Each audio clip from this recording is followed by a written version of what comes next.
Hey, I'm Brad Fraser. Play some Final Fantasy 14.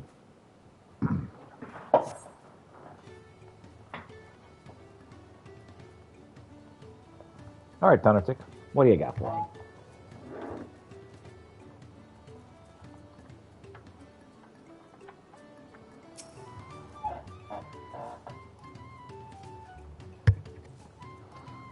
Anfoy is making a buy gift for Mothermook. Tanotik wants to hand help however he can.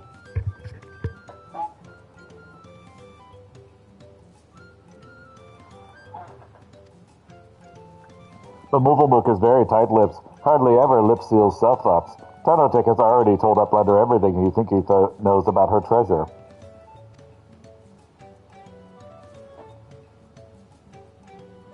Why not ask Movelmook straight face? Tanotik can give Uplander a perfect ask chance. Recent-wise, Movelmook asked Tanotik to bring her some craft goods from Sneaky Sneak Craft Task. It is so hard to use the mobby weird language.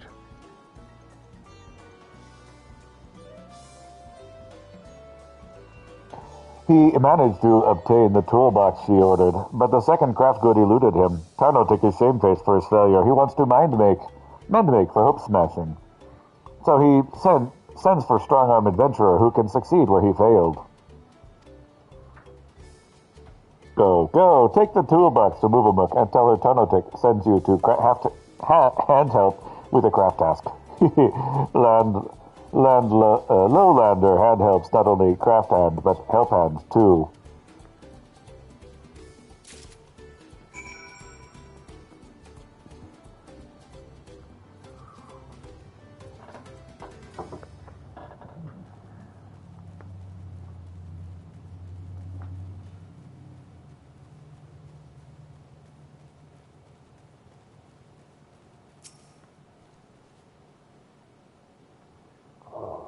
Has Pieter finished hand-helping Anfroy?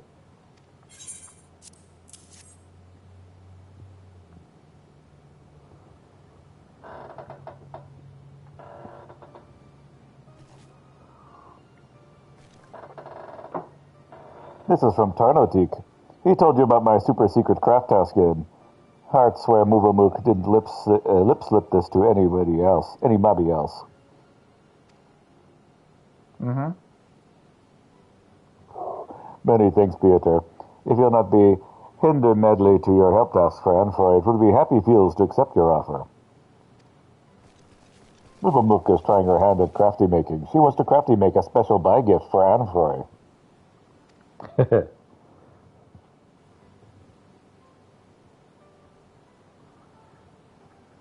Might be a bit too present to be something very deep-feeler to Movelmook, a memory of many 10 years ago, when she and he just thumb-printed the Pact.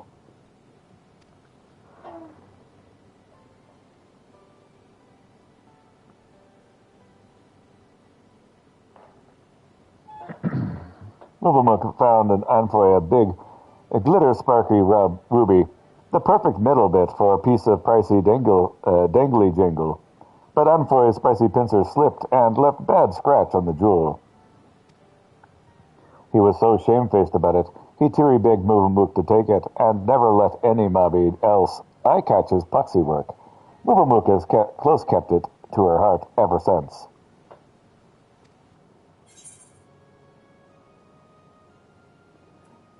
You must value it very much.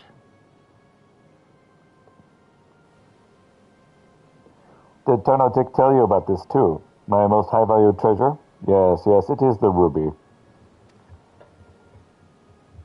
It is a symbol of our pact, of our journey together, and as that journey comes to a long stop, it will make for a perfect buy gift. Very sweet.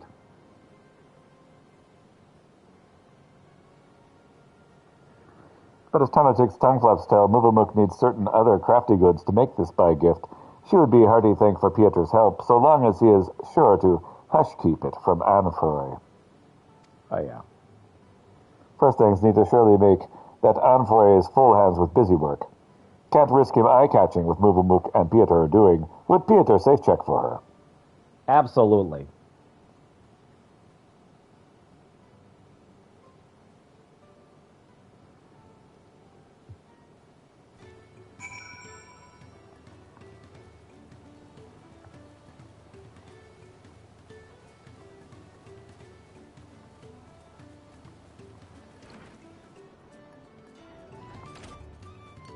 They both want to make goodbye gifts for each other. That's adorable. Ah. Of course. I did give her that ruby, didn't I? Must have been the shock of ruining something so precious that made me forget all about it. Now that I think about it, it was right about the size of that ratty old leather pouch she's always carrying around. I never even thought about asking what's inside. She must think the most incredulous lout in all of Tyrol. Thank you, Peter. You've opened my eyes and filled me to bursting with ideas for a present. Oh, and thanks for agreeing to help Mook with her little project, also, whatever it might be. So long as it keeps her out of my hair until I finish my work, I shan't ask for more.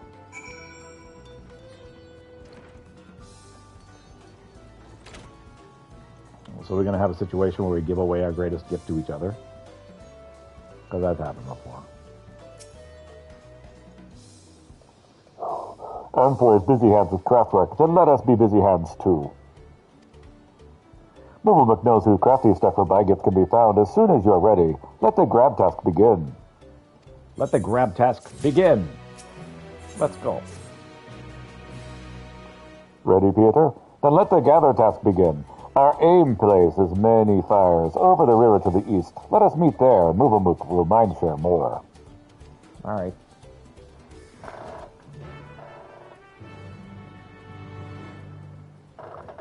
Sounds like a plan.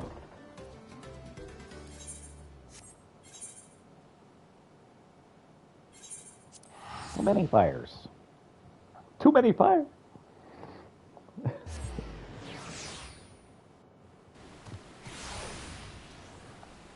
All right, let's go.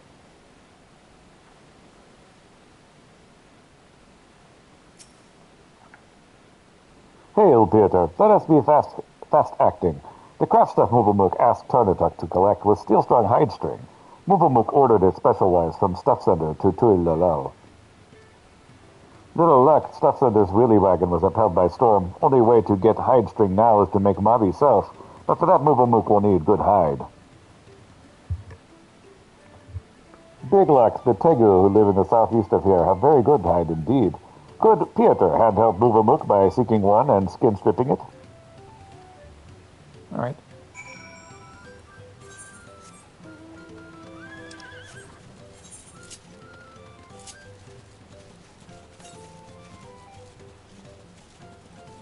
North of here, okay.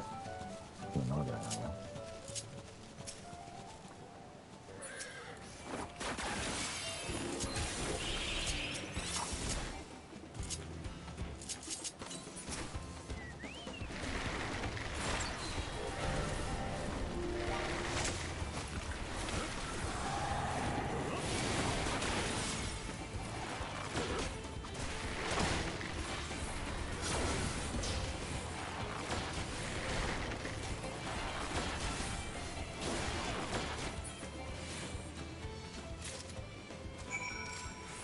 Set the skin.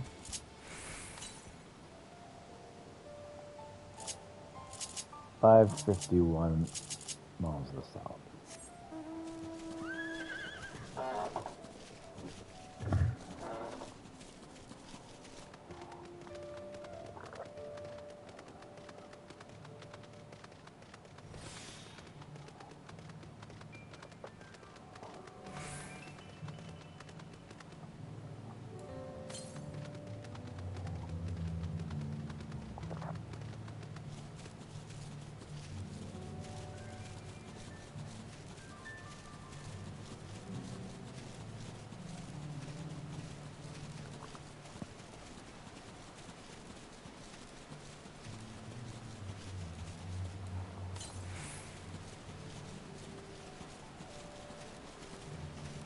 West. Okay.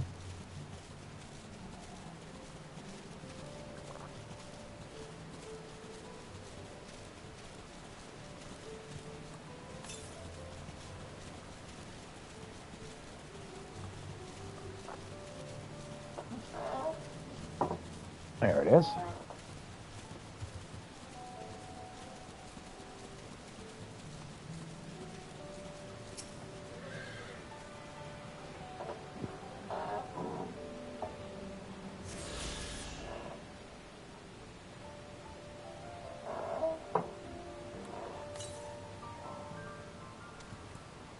Okay, really far to the north at this point.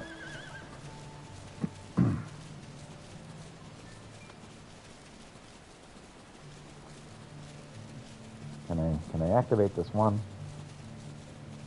The Deceiver's Mantle.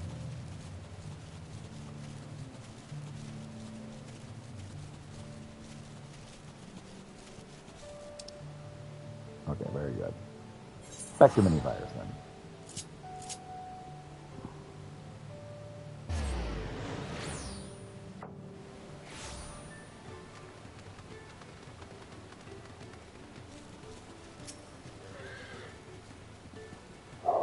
Did Peter stay the Tengu? Did Peter get Goodhide? There's your Tango scam. Oh yes, this is Goodhide. Very good Goodhide. Even Movamuk can make a good hide string from this. Movamuk is not a master maker like Anfoy, but she still has some small crafty skill herself. She'll pull her airy self into it and show her thank you feels for all his years of crafty making. It's very rare for craft hands to end their puck packs due to long years, you know. Every year, we bid bywords to a few craft hands, those who want a scene change, or who no longer need mobby help, or who suffer from home sadness. Not Anfoy, though. He stuck with us to the end, hardly ever lip-slipping a mode word. It's been Movamuk's long honor to be his help hand. But enough sloppy talk. Let us backwalk to Earthenshire and see this buy-gift crafted to Anfoy minecatchers we are gone.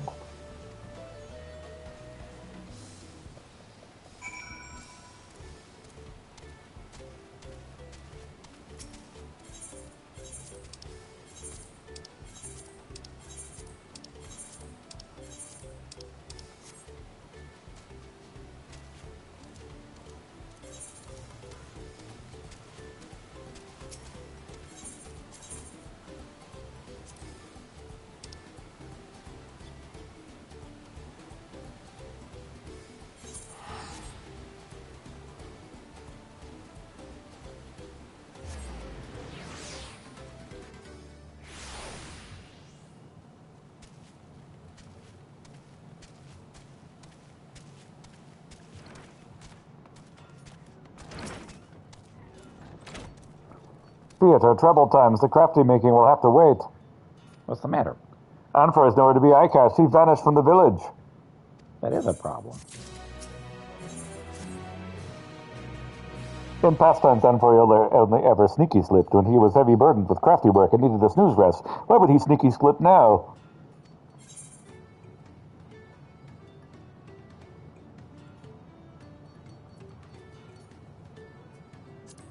Let's help him find out. Let's find him and find out. If Anfoy sneaky slipped in past time hidey place, then Movamuk think he knows how to find him. Once Anfoy played a crafty trick on every mobby. He crafted little arrows around Earthenshire and showed the pup sword how to sneaky slip away in a secret hidey place without healthy hands eye-catching them. If Anfoy is sneaky slipped to the same hidey place, he will have to catch the arrows. Please, Pieter, search for tiny-sized arrows around Earthenshire and find Anfoy. Tiny arrows.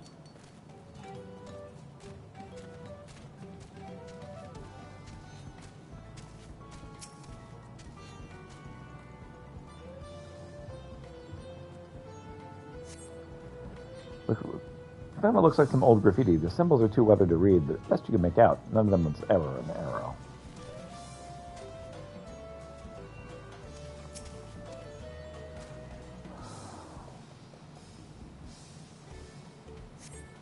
Strain your eyes to scratch at the wall and discover there's in fact 3 scratches clustered in a very small yet distinct arrow shape. It appears to be directing you along the wall toward the northwest.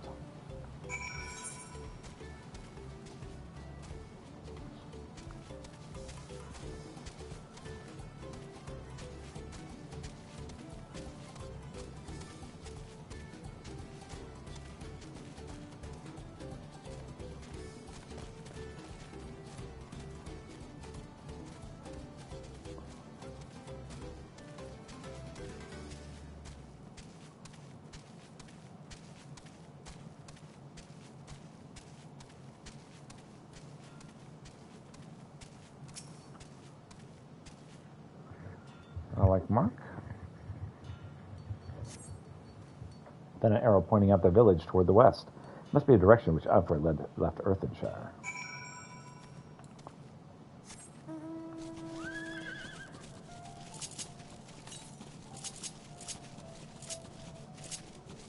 Looks like our other spots are going to be in the lower area. But we can go hunting for those in a minute.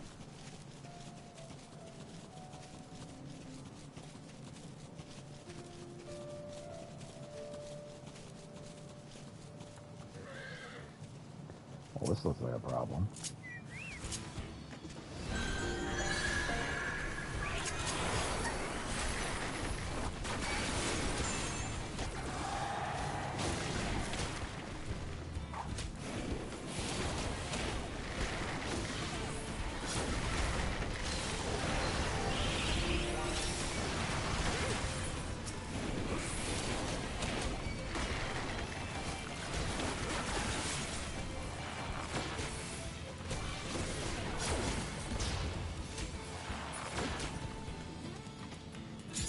Oh, and 3, all right? Thank you so much. It would have been a cruel twist of fate to be murdered by monsters just a few days before my retirement. I took this path to avoid being spotted by the moblins, only to get spotted by something far, far worse. It's a roundabout route to the Craft Cistern, a community of artisans, mostly who used to work in Earthenshire before they ended their contracts. Seems to be a perfect place to make Mook's present without her finding out. Come with me. I'll think you properly once we're safe behind these gates. All right.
Here we are, safe and sound, thanks to you.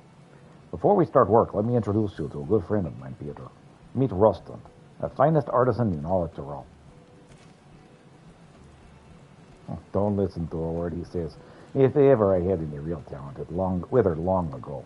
That's the reason you'll find me here rather than Earthenshire. Crafting's best left to the true masters of the art, I say. That's why I'm letting Anfor here use my workshop to make his gift for Mook. I don't know if it's a good idea anymore, though. I was hoping she'd never find out after I left the village, but now she has, she's going to be furious. Mook's done so much for me over the years, but all I've ever given her is headaches. Will this gift be enough to make up for all of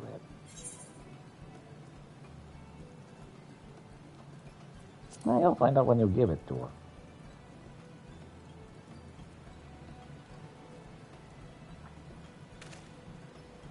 Did she say something about me while you were helping her? Well, even if she were angry with me, it wouldn't be the first time. Over our years working together, it's been our way. She nags me, I fob her off for my work. Fading to the end the same. I'll be done with the present soon enough. Would you mind heading back to Earthenshire before me? Let Mook know that I am safe and well, and I'll be home soon. Sure.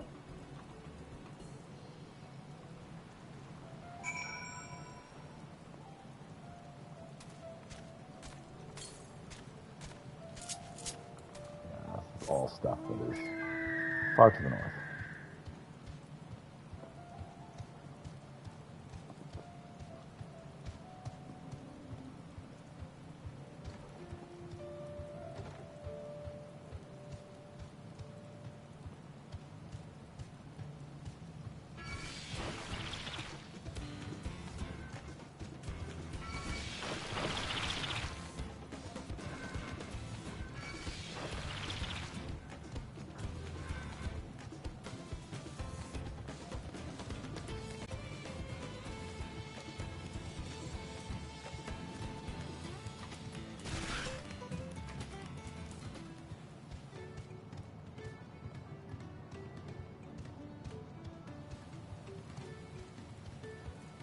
doing a lot of damage to me while my computer was having trouble keeping up. Inside.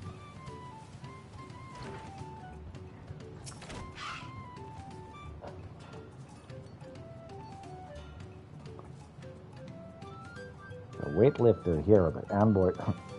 It's a weightlifter to hear that Envoy is dangerous and healthy-wise. Mook is still puzzle-brained why he would fire up to cracked cistern, though. No time for puzzle thinking. She needs to finish crafty making her buy gift. When Envoy backwalks to Earthenshire, he'll have plenty of time for gift-giving and grumbly words.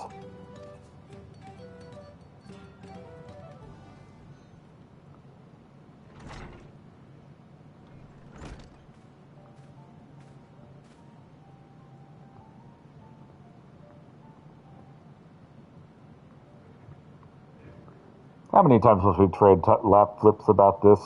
Envoy, you must not leave the potwall alone. Wild places, danger place. I know, and I'm sorry. I can see that I've made you angry, but this will be the last time. So, can we keep the lecture short? Plenty well. Just facts share me. Why did you sneaky away walk to cracked cistern?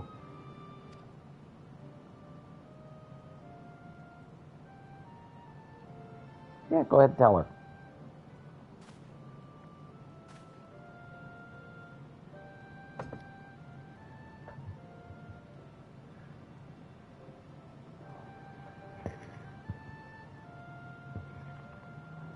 To make this, it is a present. A treasure box. I heard you took a liking to the ruby I once told you. Didn't seem right to keep something you supposedly treasure so much in a tatty old pouch, so...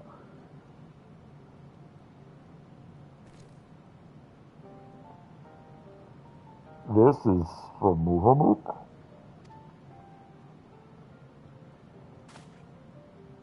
Mm-hmm.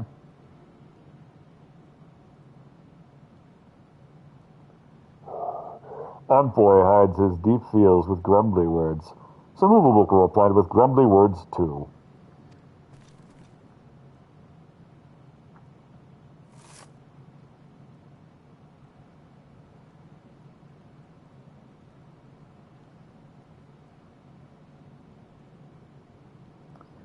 Mook knows that Envoy is fat-minded penny dresser, so she made her treasure into a gaudy glitter dingle for him to hang around his neck.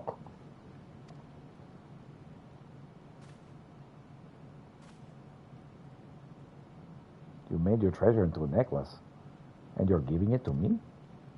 I can't accept this. If I did, you'd have nothing to put in the treasure box. All my work would have been for naught.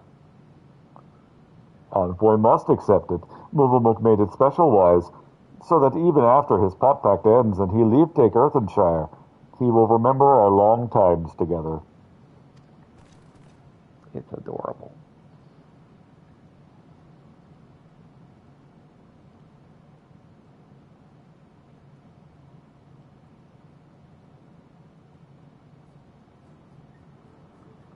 This is all your fault, you know. If you'd only told me what you wanted, I would not have had to guess. And if you told me you were making this necklace, I would never have made you a box. Mook's fault. Only an Adelbert would ever think of ruining a surprise buy gift. Oh, you're saying I ruined it. If you ask me, you both ruined it, bickering like this till the very end. Or both of us irredeemable Adelbrains. Adelbrains.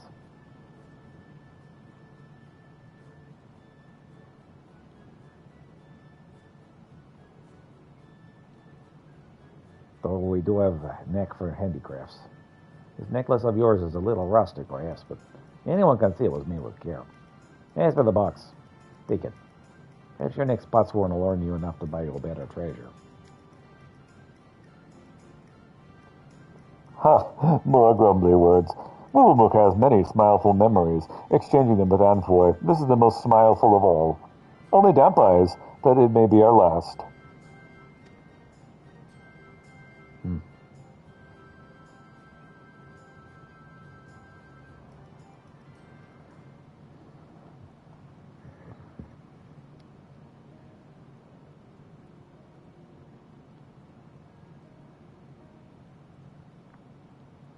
Apologies for making you witness that sorry spectacle.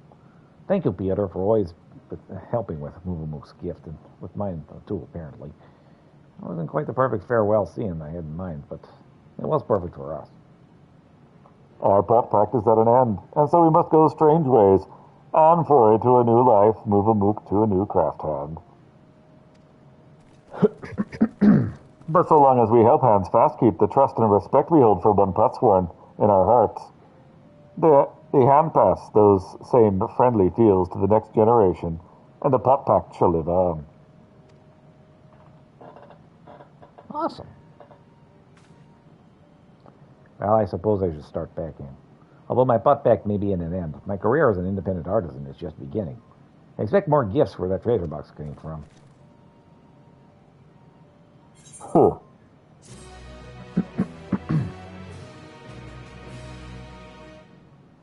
All right.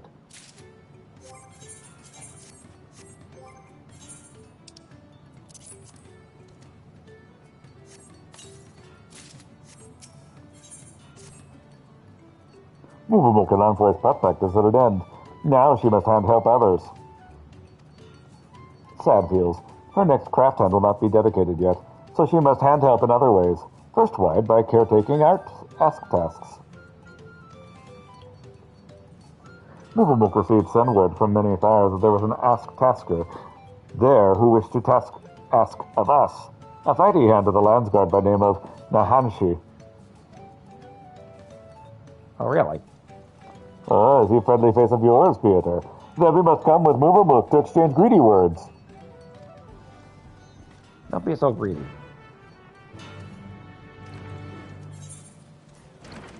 All right.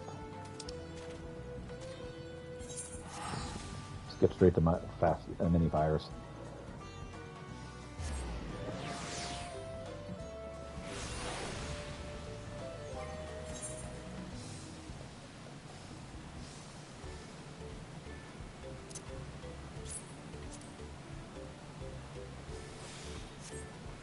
And boil a pack of steak.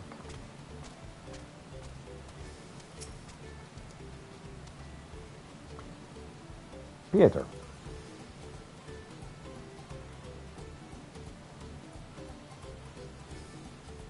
Peter, glad I'm able to see you. You gotta help me. Since last we met, the Landsguard sent me length and breadth of Tyrell, seeking out 100 different materials to go into making our uniforms. Finally, I had done with it all. And then our armorer got injured. The only man at Twilio with the skill to weave all these different materials together. I spoke with some of my senior officers, and they recalled that the uniforms had originally been ordered from Earthenshire Artisan. They sent me out to find this man and asked if he'd restore them to the original design. But nothing in this life can ever go to plan. Movamuk has ear-caught tales of armor crafter. Sad feels he's not an Earthenshire craft hand anymore. He lives in the cracked cistern. Very difficult deal maker. May need Peter's hand help to deal make. Let us fast with there, and Movamuk will space swap with you both. You both with him. Sure.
Envoy tells Movamuk the craft hand they think he built.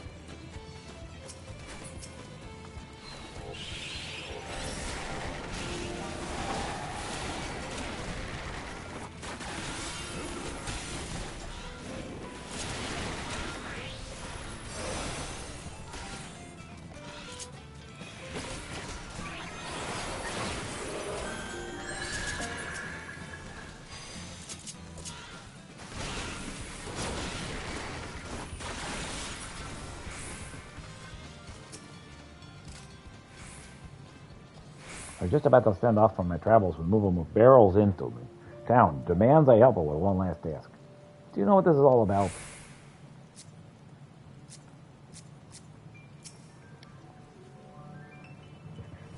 Anfoot tells Movable the craft hand who built Thinky built the Landsguard uniforms, the man called Rustard.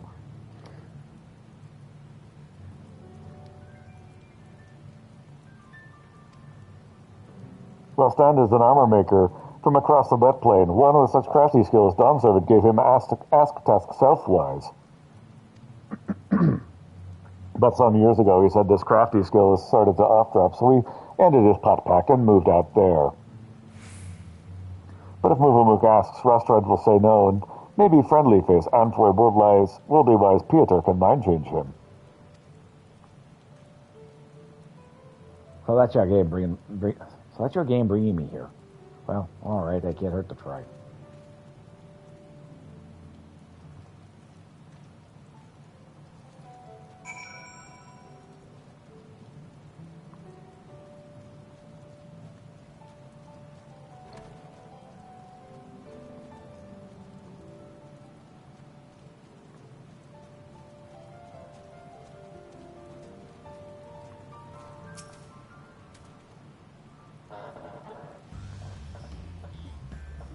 Antwerp told me what you're after. I'm sorry I have to disappoint, but these old hands of mine don't work like they used to. A lifetime of working metal takes its toll. Totally wrong voice. Antwerp told me what you're after. I'm sorry I have to disappoint, but these old hands of mine don't work like they used to. A lifetime of working metal takes its toll. I'm too tired and too frail to be journeying all the way to Tullyvalal. I doubt I'd even make it there in one piece. It's a long journey and a hard one. I would ask the Landsguard to haul all the materials here instead. That would not make it any easier for them. I'd have to organize boats and roulets and porters, and it'd be likely more than a single trip.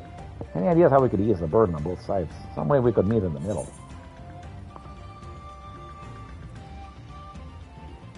How about asking the Hano for help?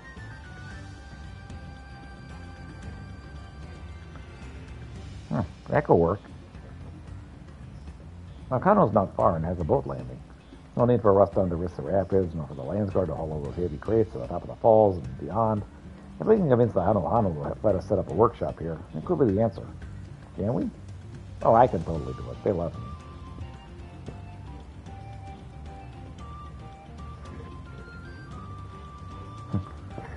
Well, your friend here seems confident enough. Well, if the Hano and the Landsguard are both willing to make that concession, it'd be churlish of me to refuse. I can't promise you my best work, but I'll do the best I can. I'll ready my tools, and if you could let your friends by the gates know that they can start making their own preparations, I would appreciate it.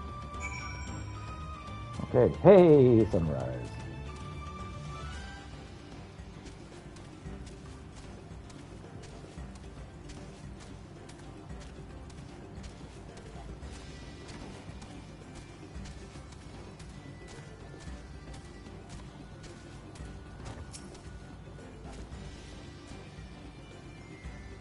Well, that sounds like the perfect compromise. I doubt my colleagues at the Landsguard could balk at that arrangement. I probably should check before making any promises I cannot keep. Meanwhile, I expect Muvamuk will need to set up the workshop. It looks like talking to Lano Hano is about the job for you. And Lano Hano about it is a job for you.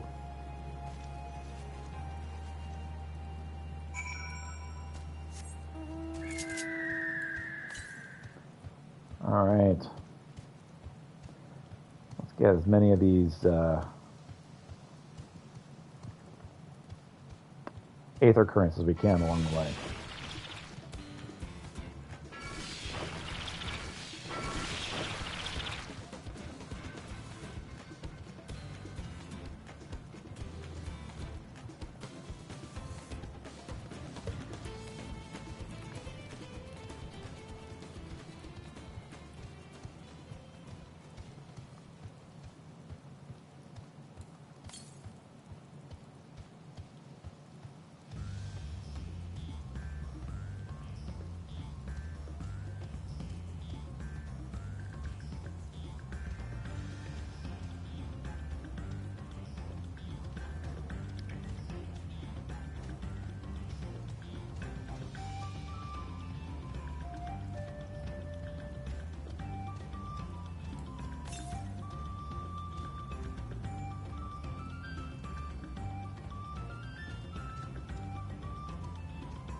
shortcut at all, is it?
It just didn't let me do it.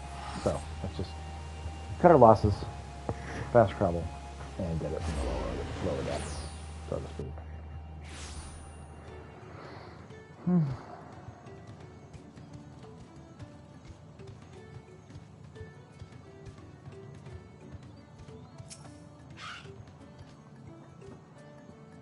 Hey, could you perhaps do this other thing for me? To think a master craftsman could secretly establish his workshop here in Nikana. They are surprised as we are gratified. I shall inform the villagers of a guest coming. Please, make yourself comfortable till everyone arrives. Things in place for restored to crafting armor at the Landsguard. Tells to you to support his efforts until the end. The crafting process may take several minutes. You may wish to cancel any pending duty finder registrations. All right, give me a minute here. I'll use the restroom. I'll be right back.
All right, let's go. Wait for everyone to arrive.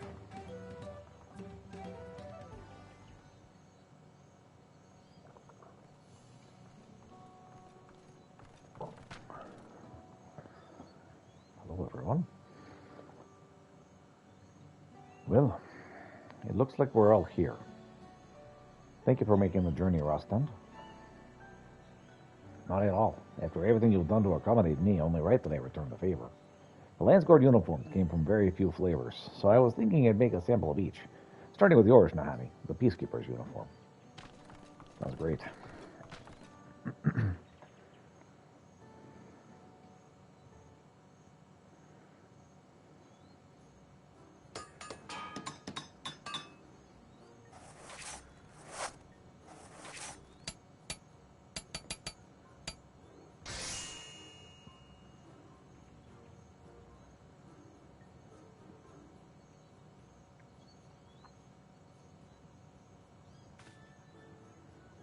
It's close to what I remember designing back in the day, but is it really the same? What do you think?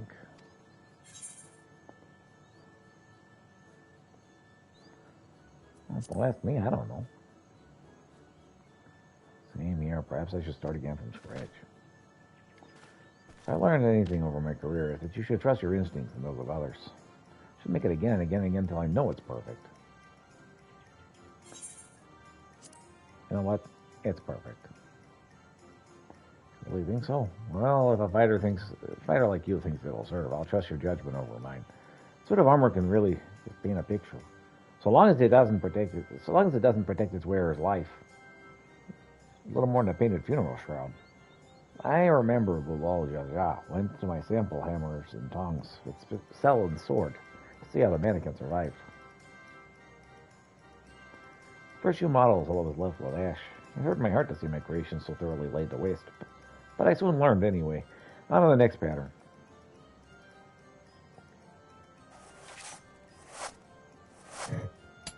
Sorry.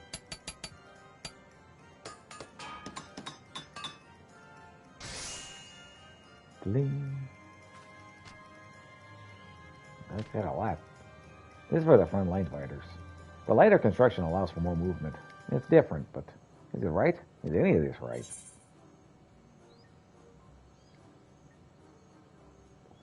Well, I don't know about you, but I can see myself fighting in it. It warms my heart to hear you say it. You're right. Each uniform embodies a different aspect of Kaliha. So it's natural that each should present a different face. Kalishaha wasn't represented in one uniform alone, nor even them all combined. Only a fool would think he could capture every aspect of a divine. The best you can hope for is to find a way to imitate it, all through trial and error. And thanks for your support. I'm starting to feel as if I've done just that. To remember how I felt to happen along those designs many years ago. Let's see if we can repeat the trick one more time. All right.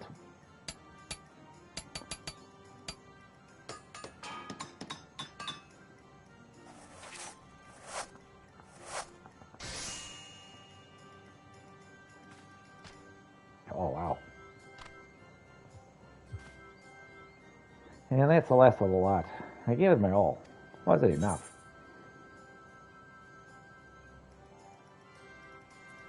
I think the Landsguard are going to need more than one set of each. And you'd be right. I think that's a sample. Well, with precisely the same particulars as the production model. I was hoping to get your opinion on it. You being such well-traveled adventurer and all. So I want a set for myself. You honor me, Peter. These uniforms are for the Landsguard, but the crafting method is no great secret. I'm sure they wouldn't begrudge you for wearing one in solidarity. But first, now that I've won your approval for the designs, I have to put them into production. Enfoil, would you mind lending me a hand? Sure, let's go.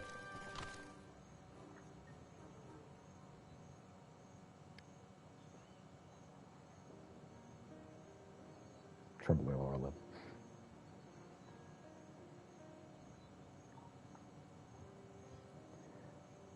The last shipment's on its way downriver to Tour de Lal. Finally, our work is done. And very, very well done. Armorcrafter's just as skilled sayer as he ever was. Two moves eyes, at least wise. She's sure the Landsguard will be just as happy feels as she.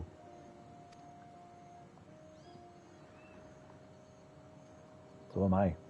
It was a pleasure and a privilege to see you work, Ruston. There's a place for you in the armory if you're willing to take it. I thank you for giving me this chance. You made me feel like I might still be of some use to these old bones. But it is a job in the capital you're offering me. I have to turn you down. My river legs have long since deserted me.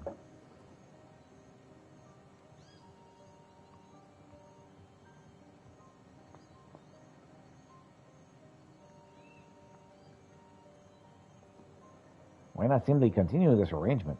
Sorry, wrong voice. Why not simply continue this arrangement? You're welcome to remain here, knock on you. It'll be easier to bring crafting materials here to haul them up the great stairs now. Or perhaps Oakbecky would be a more desirable location for a workshop. There you would be among your own kind, not surrounded by Hanu in unfamiliar ways. Whatever you wish, we'll see it granted. I'd take him up on that offer if I were you, Ruston. You never did lose your eye or your aim, or your rum. Only your company did them. It's time to start taking on commissions again, even if you have to travel a few months downriver to do it. Movamook is safe-minded. Same-minded. If Ruston needs any crafty goods, then whatever upfalls or downfalls, you need only ask the helpy hands. Yeah.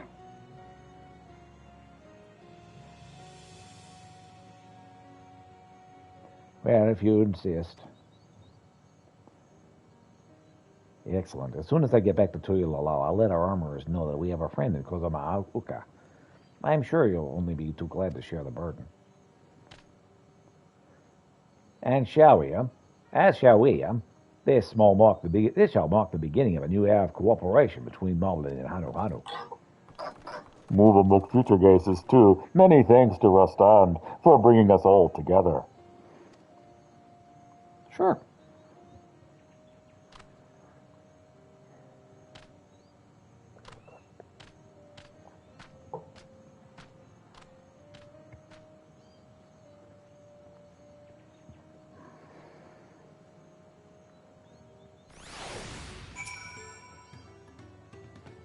Thank you for convincing me to open my toolbox again. It's exactly what I needed. Now, what I need most is a good night's sleep. I'm so busy helping Ruston with the uniforms, I didn't take the time to take a good look at this place until now. Isn't the architecture fascinating? I think I'll stick with the tour in Tyrol for the time being. I've got a lot to learn here. But as I wander high and low, I'm sure to come back and call on these two every so often. Can't wait to call these masterpieces of Ruston crafts next. Nor how this new friendship between the Moblins and Hano develops. Speaking of Moblins, I should be heading back to Earthenshire to finish packing my things for the road. Thank you so much for everything, Peter. I pray that our paths cross again someday. Music.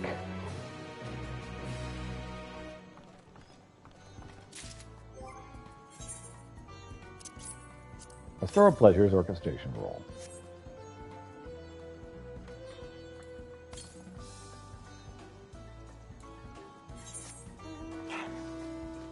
Moms the northeast. Let's go.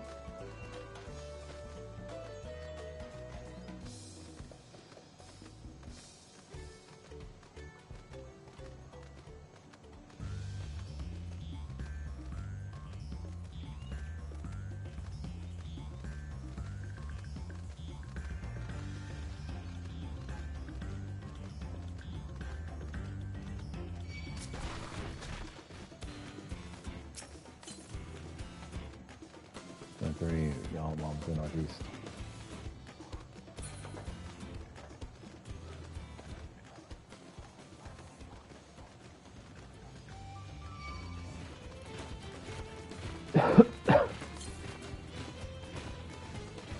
$100 moms to east.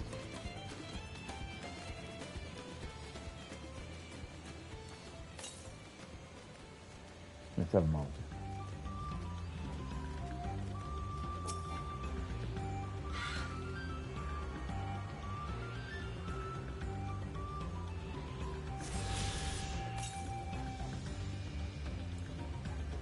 Now, southeast. Go ahead and just head across. Get this activated first before we...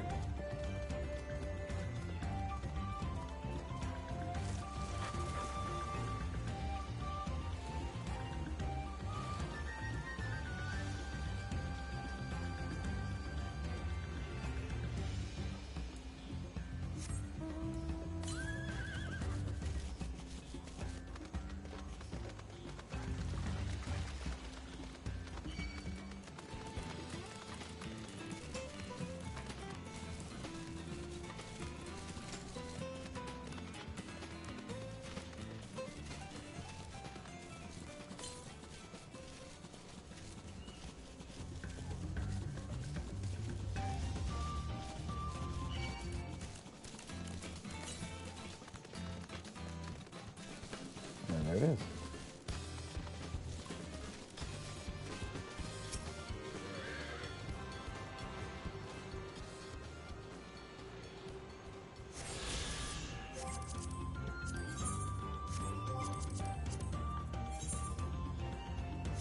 Two left. Another mom to the east. All right.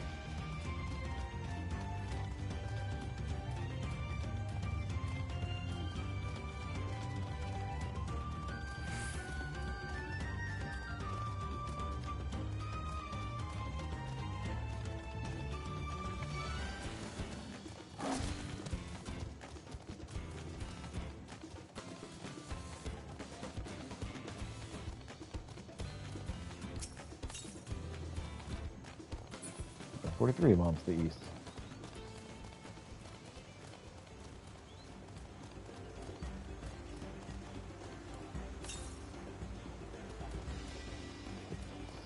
Over there.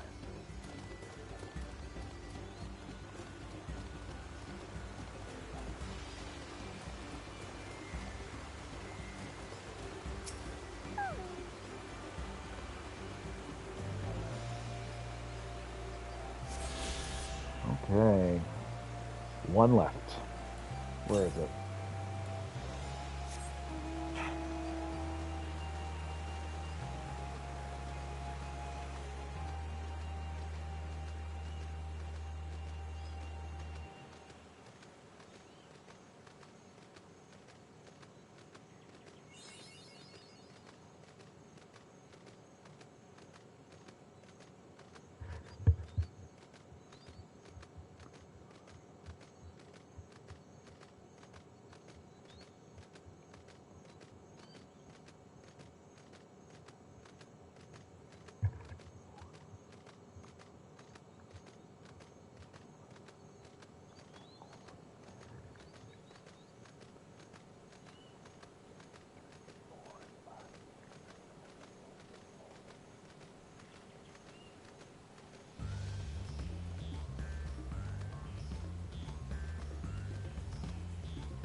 Should be able to see it.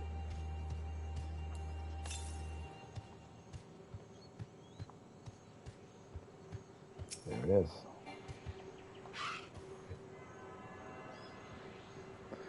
Would have been able to see it if it wasn't for the tree in the way. Okay. That should be everything here, right? Yep.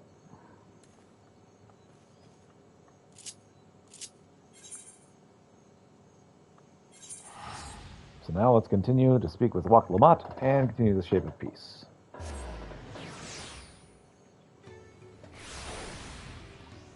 And we'll finally continue the main plot.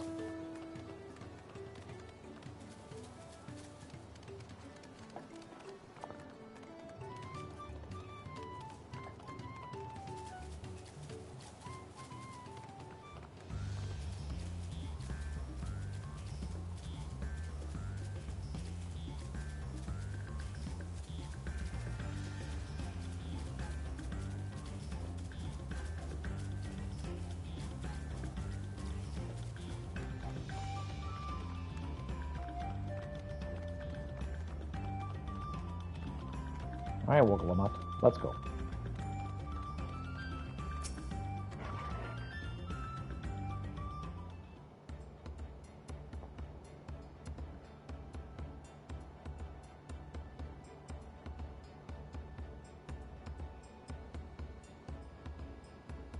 Looks like the trail is going to get steep from here on in. I hope everyone is ready for some climbing. Third promise. I'm glad I caught you. Ready Rock asked me to bring you back to the village. Says there's something she forgot to tell you. Huh?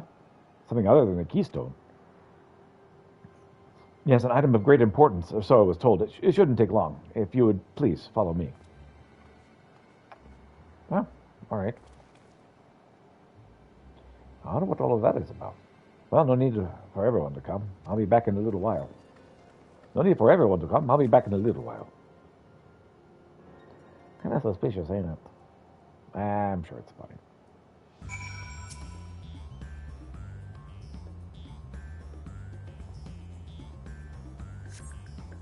Taking quite a while. Just keep waiting for now, I suppose. She got tied up, sent home.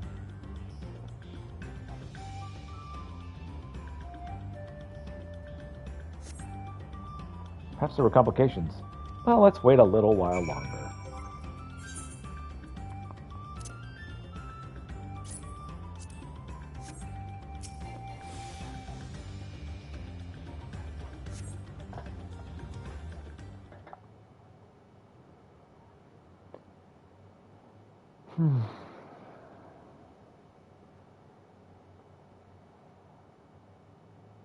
This is getting a little ridiculous. Did she get lost on her way back to find us? But how? There's only one road. I would not underestimate Wak Lamat's sense of direction, or lack thereof. Fortunately, she has a link pearl. Let's see what's keeping her, shall we?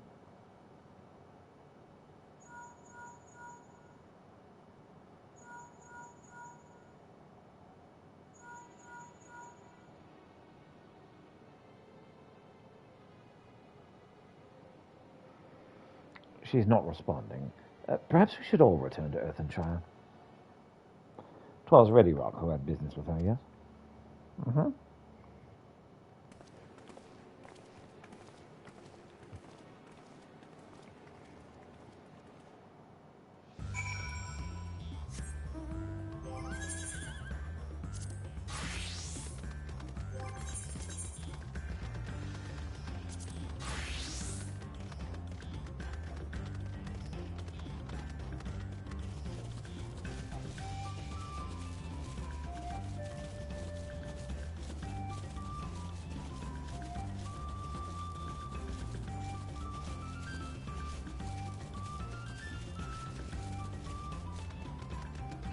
Or did she?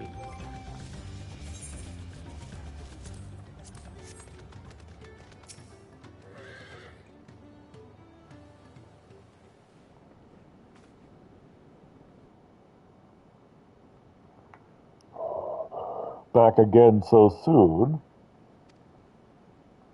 We've come looking for Wak Lamat. Did you not send someone to fetch her?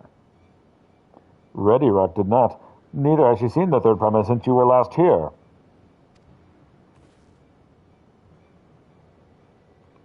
And who was that man who came for her?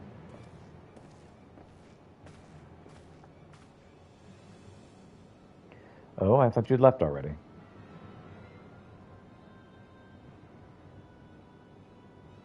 Where is Labitil? Is she not with you? She got called back into town, but apparently not. Oh, you don't know where she is. Oh, how could you let this happen? That thou shouldst worry for thy sister is understandable. Yet, rather than assign blame, thine energy is a better spent in locating her.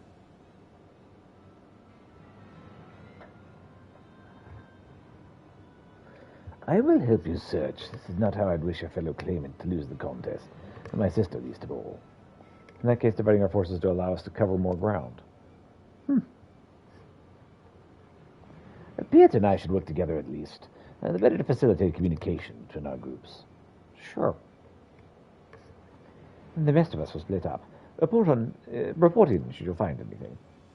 Mm-hmm. Sounds good.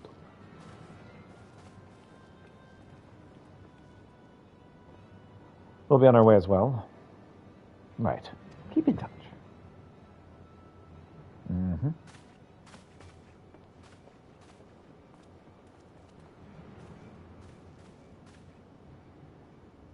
Come, we should begin our search. Right.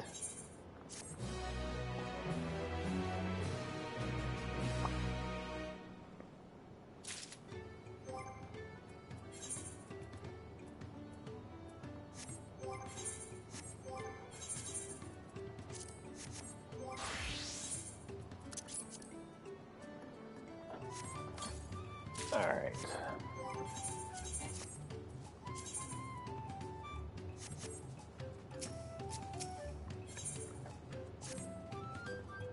If Lebetil was returning to Earthenshire from the west, then she should have passed through here, except Reddy Rock swears she didn't see her.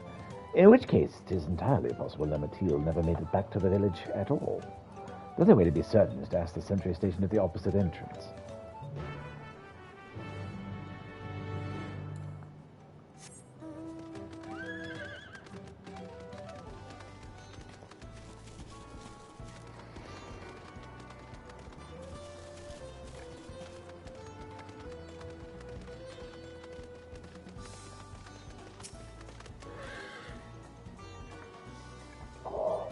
Third promise, Mavi has been standing at his post with diligent eye watchings.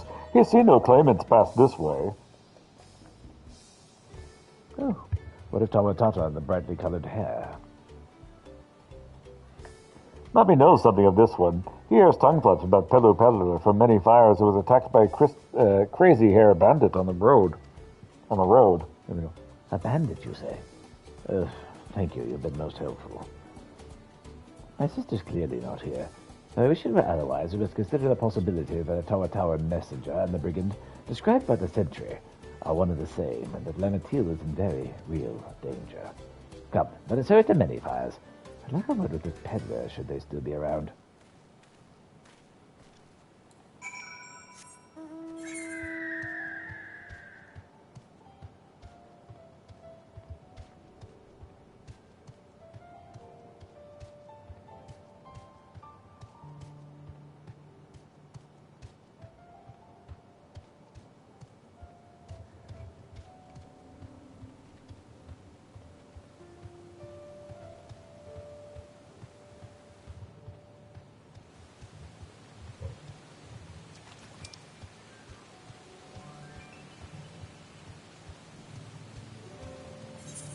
We'll have to do this a slow way.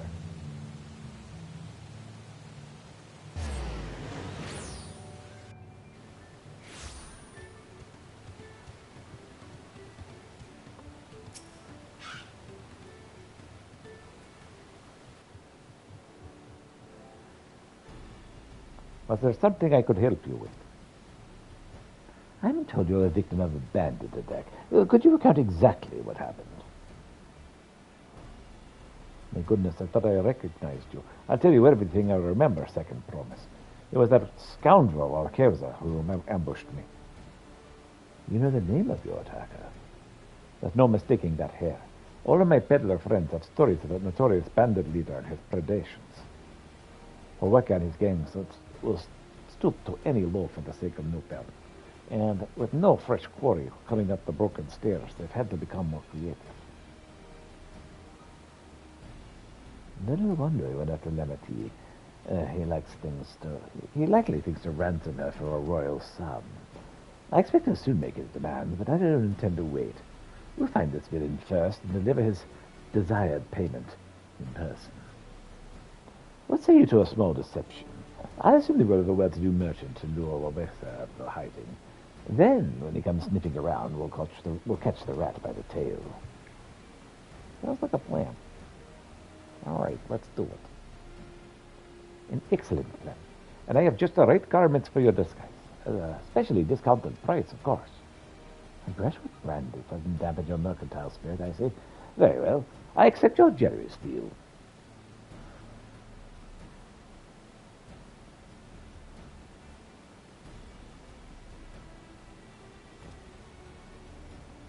Now we lay the bait. I'll precede you into many fires to make my presence known. You follow on behind, boasting of those along the way. You paid me a hefty purse in exchange for a rare gemstone or some such. If Warwicker is as coin-hungry as they say, then a recently enriched peddler should be an irresistible mark. We let him strike, and then we spring our trap. All right, let's do it.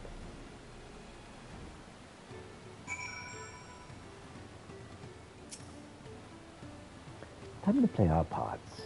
Look on his lead and try not to fall behind. Follow me.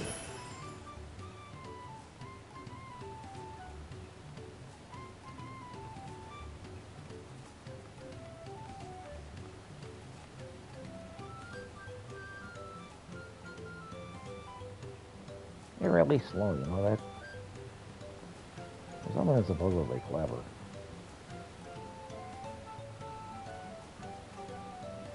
Yeah, that Chibral fellow. Share with him how happy your imaginary deal with you has made you. Once you have put on an appropriate display, we continue our next performance. Oh my gosh, I am so happy. I'm the happiest happy that ever happied. You don't know how happy I am. Oh man, so very happy. Rare gemstone of the Harrach merchants, you say. Ain't the property must have made from such a sale. Still, since the stairs were destroyed, I've not been able to peddle goods with my usual hands. A good start is make certain Movistas aware of me. Let's continue.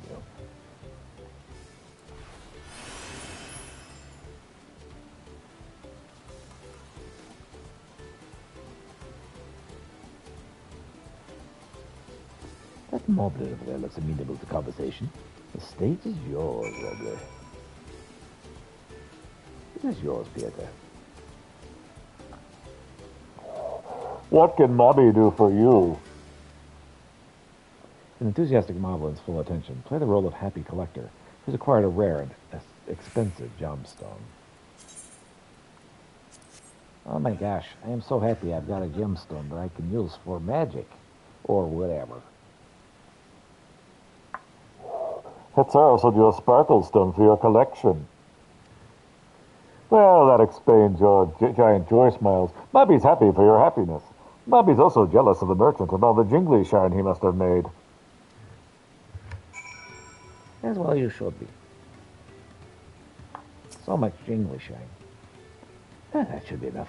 Perhaps one last act to drive it home.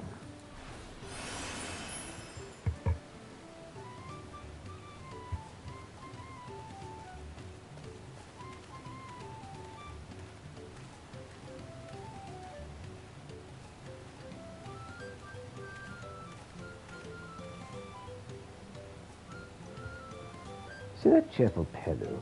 Tell them the tale of precious gemstone, and we'll be done with this part of the charade.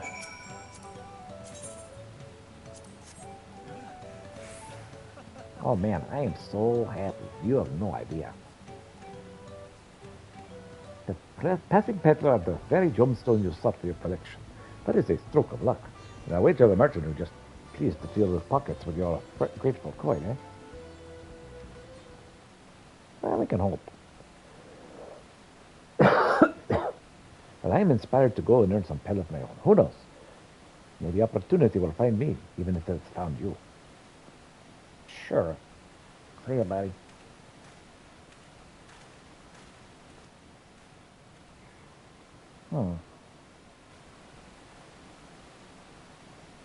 It's quiet. Too quiet. Quite loud with all of this background music and sounds. Ah, my most valued customer, the profit of that single purchase of yours would see me through weeks of idle leisure. Traveling with such a fat person and no sellswords is tempting fate, so I shall make Earthenshire my last stop, and then return forthwith to Tuilalal.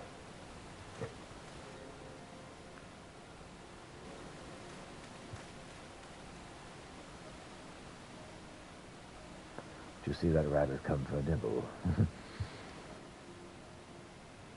Indeed.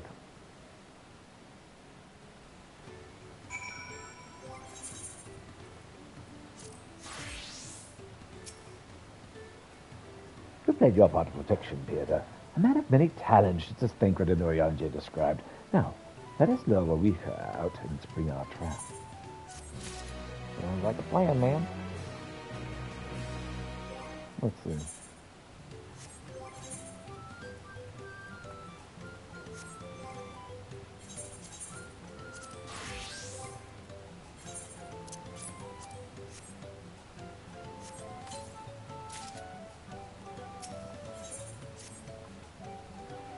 Let us execute the final stage of the plan.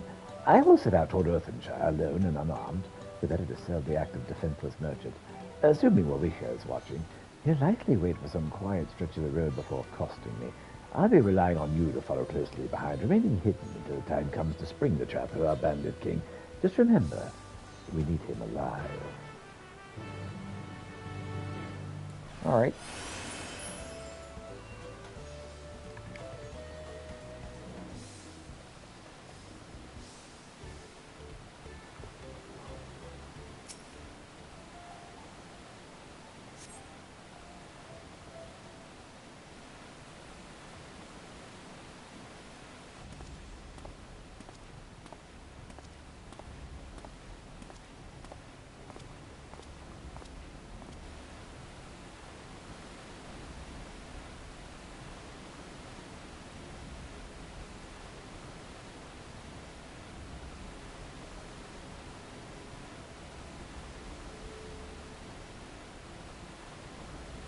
That looks like a great place for an ambush.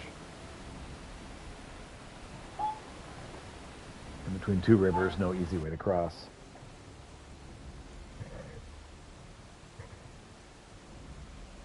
Skyrim still got me wanting to harvest all this lavender.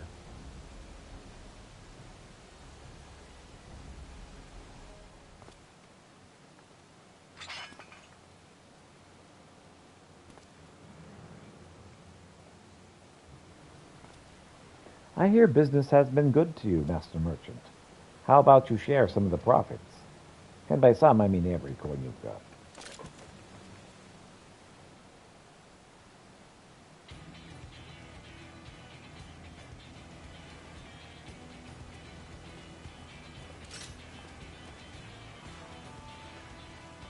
You're that gemstone collector. Oh, I see what this is. We've been tricked. Steady your eye, men. Kill the withdrawal.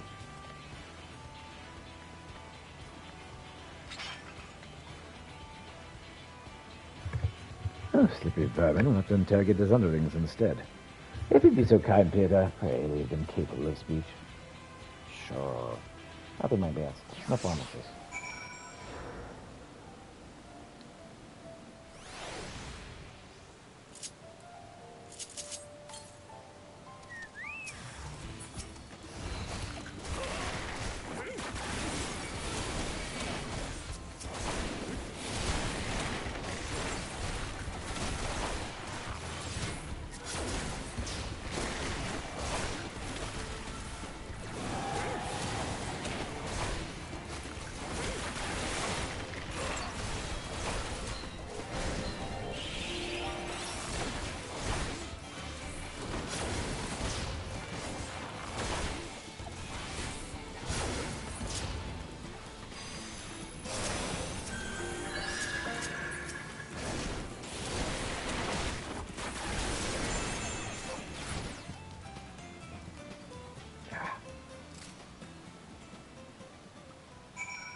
was hoping to talk to your boss, but I suppose the three of you will have to do. Wait, that's the second promise. So what do you want with us? Think I'm scared for a fancy title? I'll take your royal ears as a trophy, as soon as I get free of these ropes. I know your gang is behind my sister's abduction, so just tell me where she is. Eat baka shit, salt lover. You'll get no answers from us. That's right. We don't serve you. Don't play games with me. Where is Rook Lamont?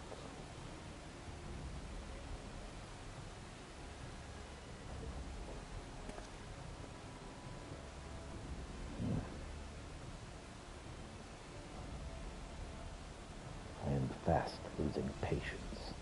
Talk now or die, the choice is yours.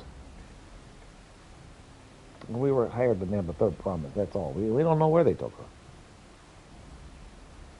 Hired? By whom? They weren't told that either. Only Wakusa knows. She's the one who took the job. Well, it seems we needed the leader after all. Once I've arranged for the land's got to take custody of these criminals, I'll call on Tancred and his tracking skills. Perhaps you could peruse while we heard, while Kissa in the meantime. The bandit's running in the easterly direction. Should you locate him, I suggest you shadow him rather than force a confrontation. He might lead us to where Levity is being held. Makes sense to me.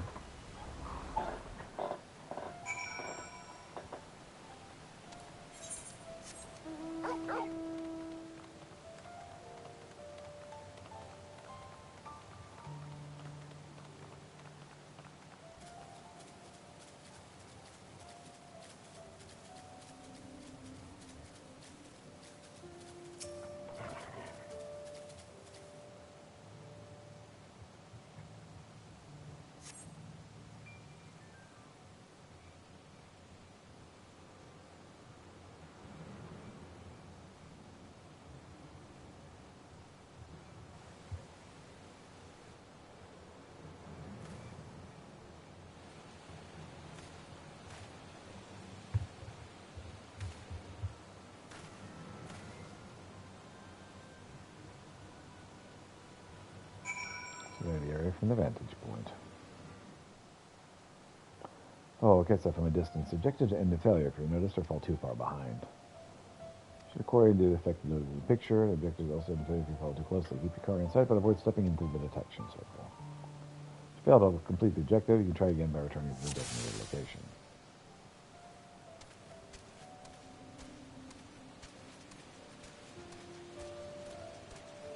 I think you can see it. Does that man look familiar? Causes more trouble than it's worth.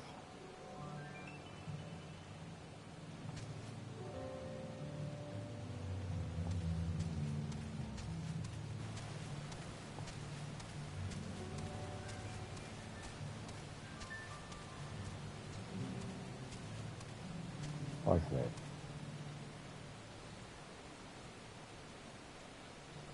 Just a bad, don't worry about it.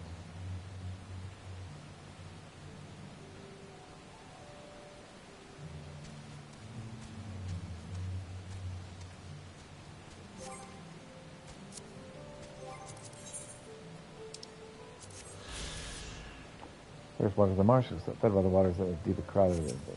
Failed to follow the objective, return to the starting point. Well, I could have gotten it. I could have gotten it. You don't know me, game. I would have caught it back up.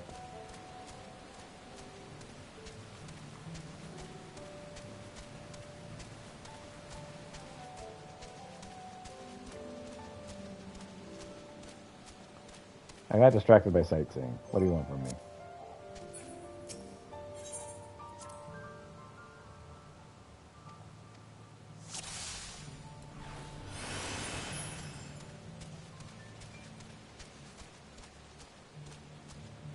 I didn't see it. Yeah, that man looks familiar. Causing more trouble than it's worth.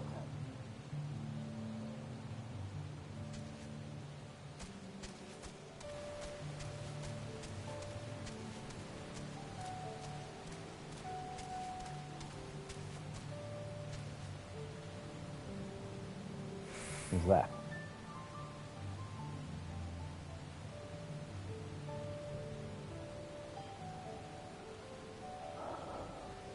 Kesa.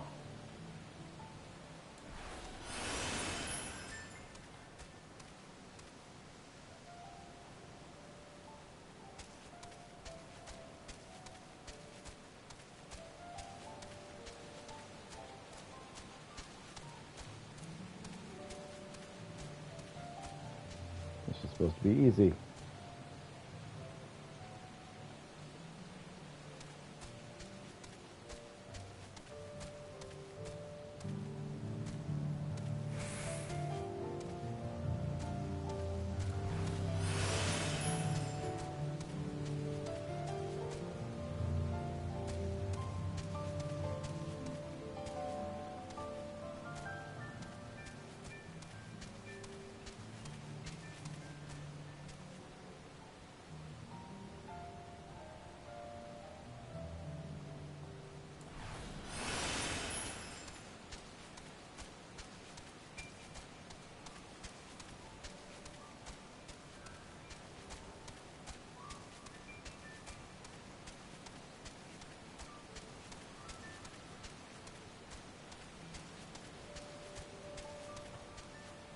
Huh?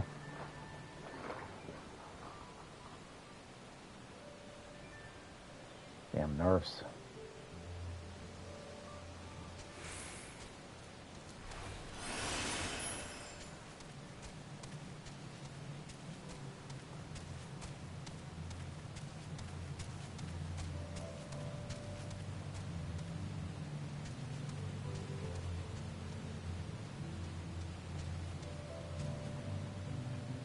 She'll be safe enough now.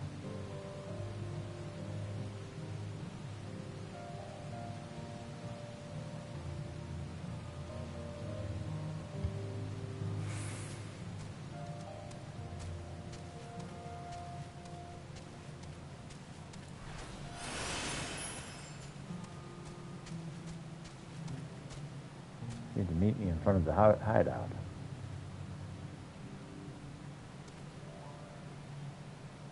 Where's that damn Hubigo?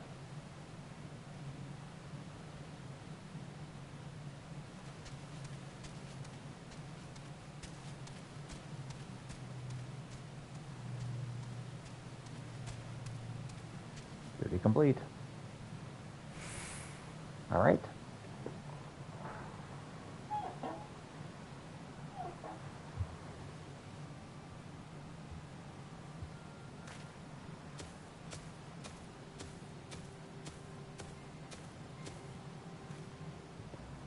Finally, my money. Give it to me now. The Lance Guard may be hunting us already. We had our own troubles finding a suitable hideaway. Here you go. Right. We're finished. Take your prize and leave out the rest. We're finished. Take your prize and leave me out of the rest. Such hostility. You were hunting for coin. I offered you a gainful employment out of the kindness of my heart. Kindness? You brought a blackened tempest upon us. One look and I could tell that man was a killer. A butcher. A salted devil in the flesh. Oh, spare me your fearful bleeding. Go on, scamper away now, for the scary mercenary comes to clear your head. Clean your head.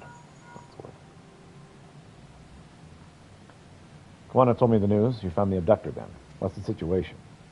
Apparently they abducted them and put them in a cave. And you think the bandits are hired by this Hubigo. All right, new strategy. Forget Wokissa and stay on the move with Ja's tail. We don't want to endanger the third promise, so keep your distance until we're certain that they have her. I'll catch up to you as soon as I'm able. All right, sounds like a great plan. Thanks, Ingrid.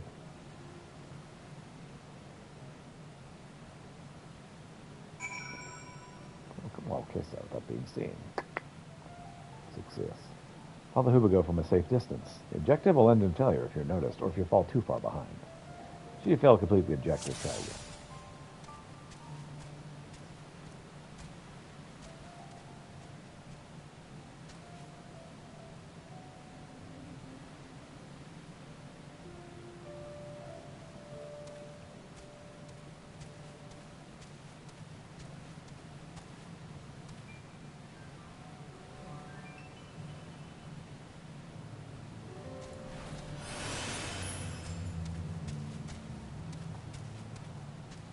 Too small of a tree there.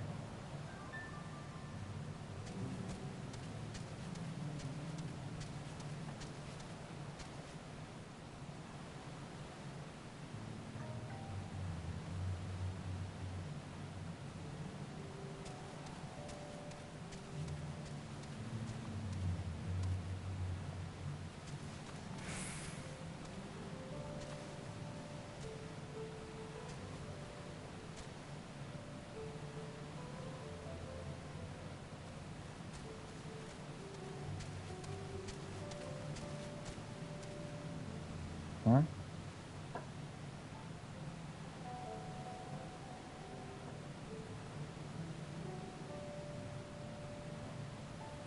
I must be hearing things. Better hurry if I don't want a beating.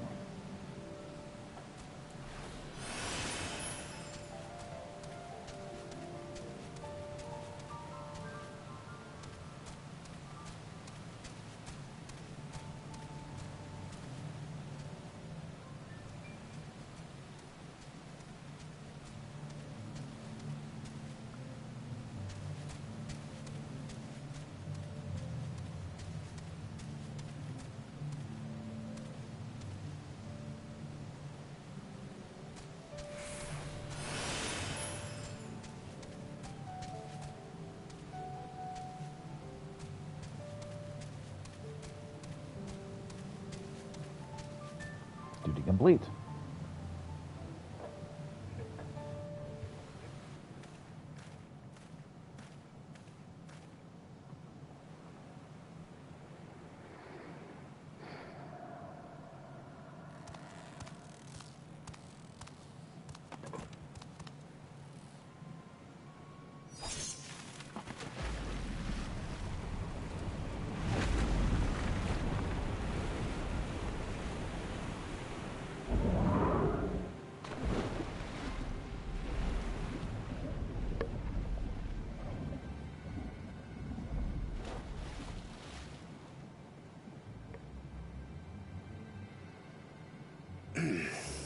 Better late than never. That Mamulja. He's the one who kidnapped Wook Lamart. No, he was the guy who took the So hand we're over. still unsure. If we can follow him a bit longer, confirm his connection to the abductors.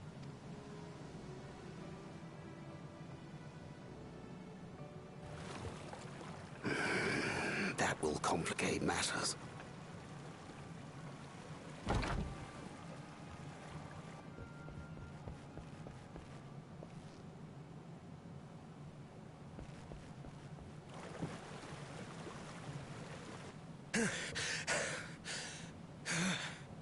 Confound it!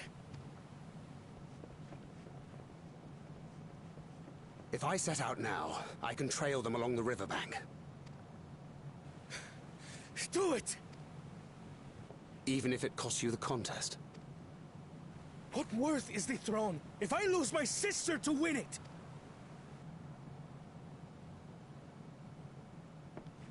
Very well then. I'll send word when I locate her. Till then, I suggest you save your strength. A rescue attempt could turn ugly. Indeed.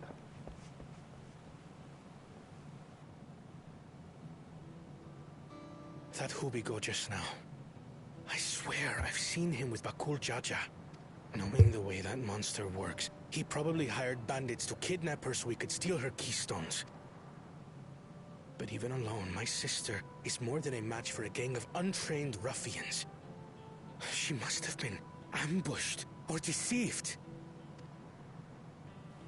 Gah! I should have been there! If those bastards have hurt her! Alright, I'm gonna go to the bathroom. I'll be right back.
thought you were the cool-headed one. And what exactly is that supposed to... Forgive me. Snapping at you won't get my sister back. I'm afraid I've always been like this when it comes to Lamachi. The thought of her being in danger sends me into a panic. But isn't that how families should be?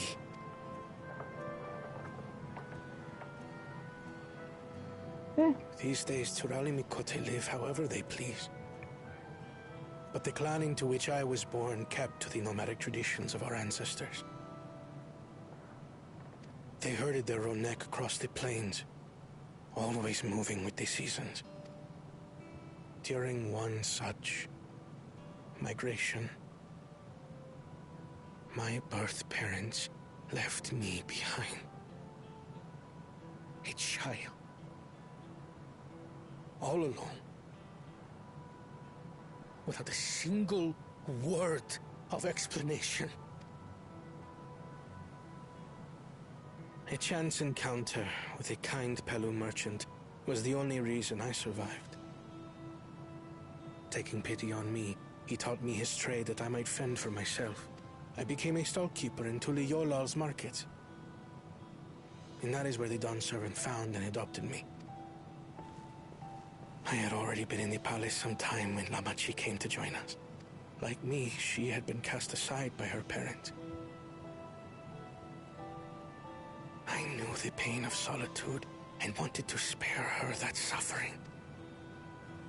As this tiny child's new brother, I swore I would always be there for her.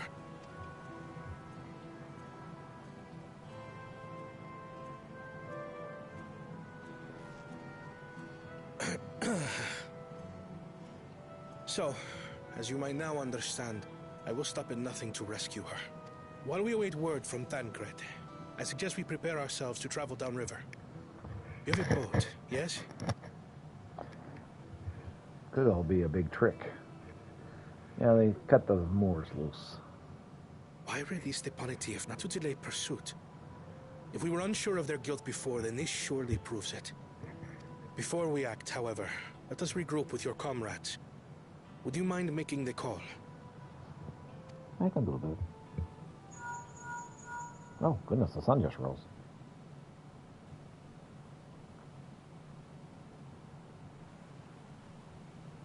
Understood. We'll meet you at many fires. All right, there.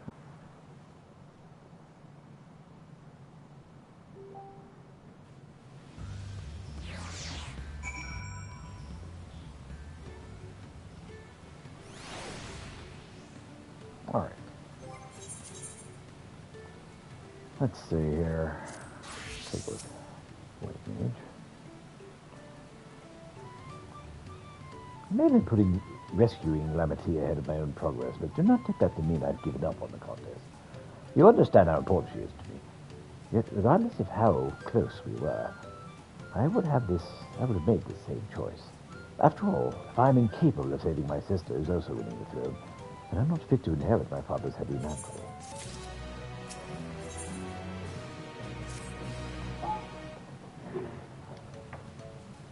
We need to gather our forces.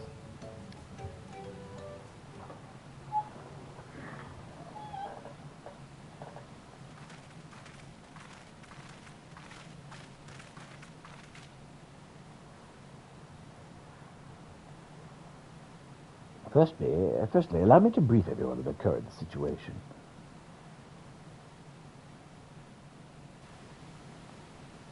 Interesting.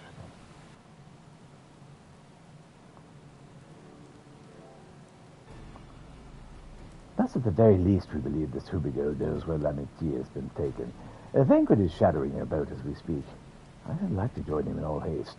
Unfortunately, our quarry has the foresight to release your nudity from its harness, leaving us without a means to get pursuit.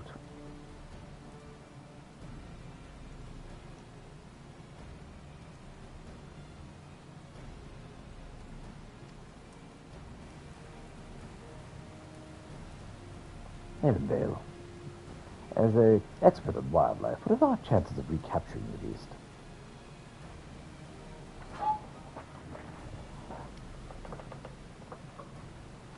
With the right mix of feet, it could be done. I should like an extra hand to help scatter it about, however. Okay, everyone wants to contact me when I'm streaming.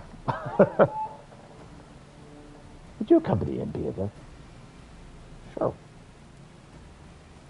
Meanwhile, the rest of us should get to work on getting the harness repaired. It appears to have been damaged when the tenuity is set loose.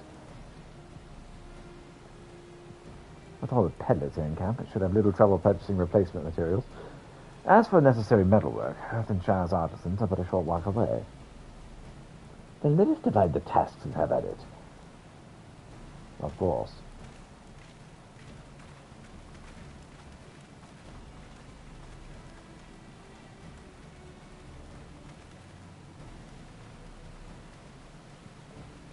There was an unusually aggressive herd of wild pumas just downriver, so our girl will have fled in the opposite direction. Come, let's try the waters upriver. Let's do it.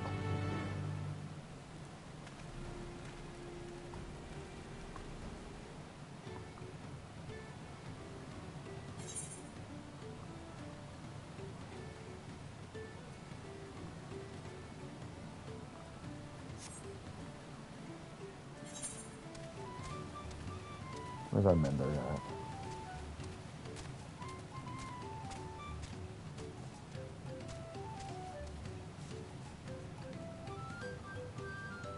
Here's our mender at. And we didn't even need the mender. Alright, whatever. Fine.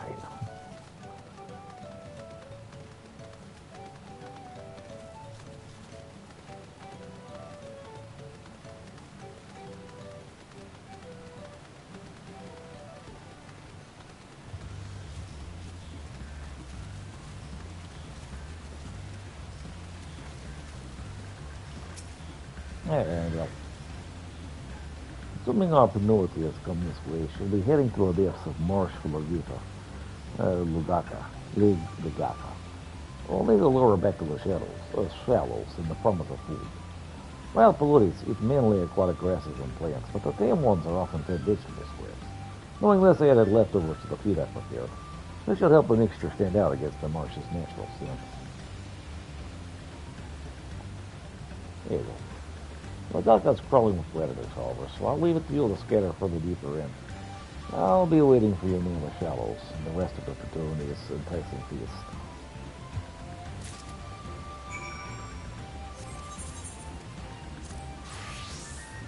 Try to get in on this particular battle, if we can.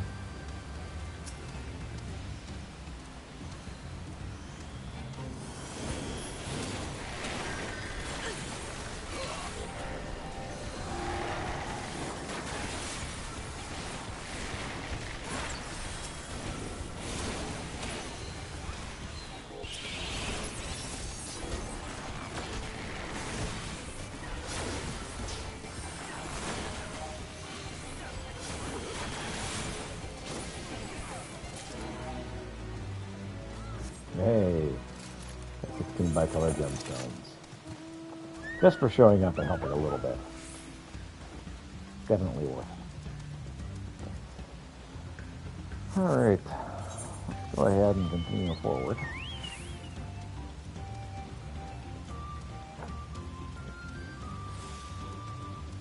So I thought we were going to the next area. Was not expecting this unexpected abduction. Should have been expecting the unexpected. Oh well.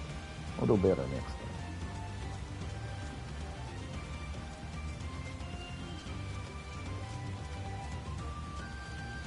There's a big rat. Swamp monk. Ooh.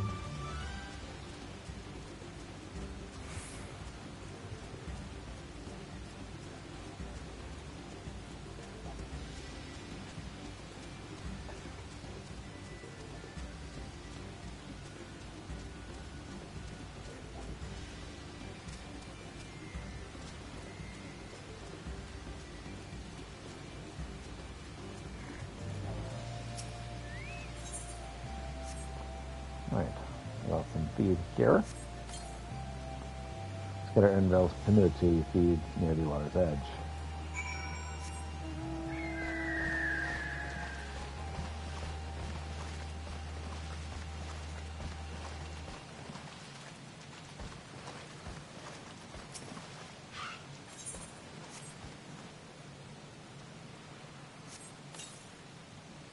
Got a community feed along the water's edge.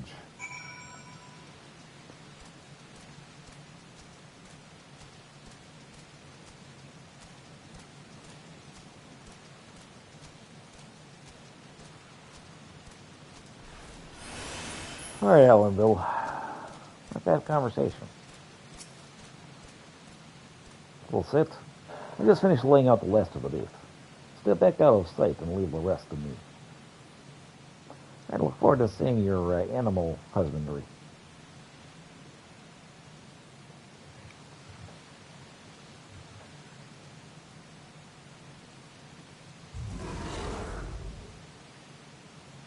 There she is.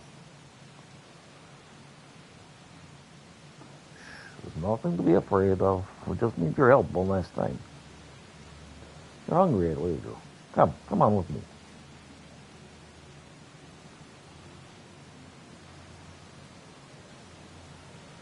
That's a good girl.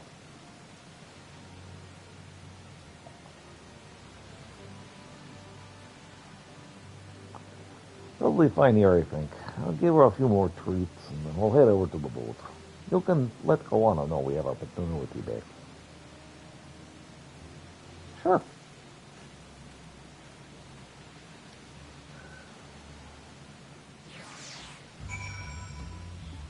Whew. I'm not too worried.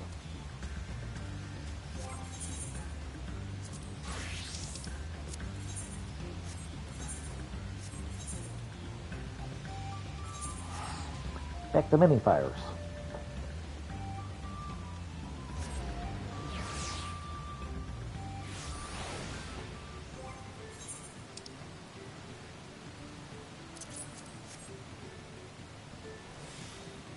Delicious chocolate chocolate.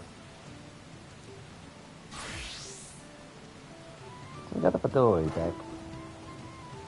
And that has the patootie in hand then. Good. I expected nothing less from the certified billionaire. As for the harness, we're able to purchase all the parts we need. The livery twins are over at Earthenshire right now, having the Potsworn make the repairs. I'm told it shouldn't take long. We'll be ready to embark on our rescue mission as soon as we hear from Tancred.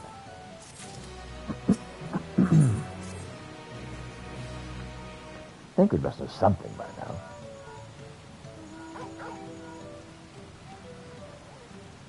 Oh, you found her. Understood. Thank you. I had to but invoke his name. Tancred followed the Hubigo's boat to its destination and confirmed they're indeed holding my sister captive. They, of course, being Babu Jaja's minions. I swear I'll make them regret this. Limited years that will drift these tunnels. The moment the harness is repaired, we'll scrap its ingenuity and make our way back down into Nilmatu. I'm gonna grab some more coffee.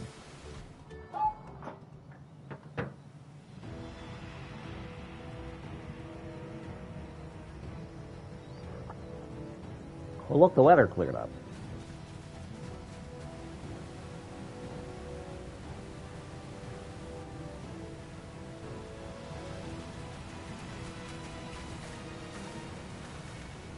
Tancred.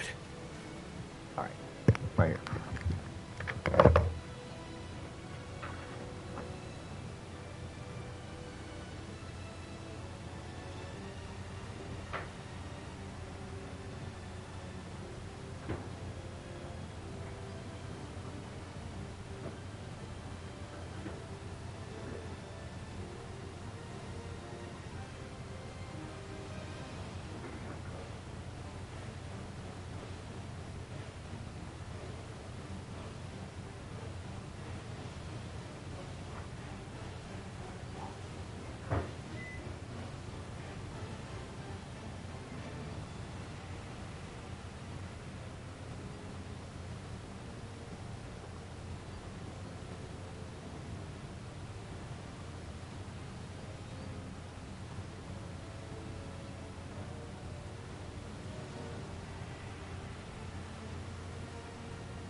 All right. The third promise is up ahead. She's unharmed, but we best not dally. Quite.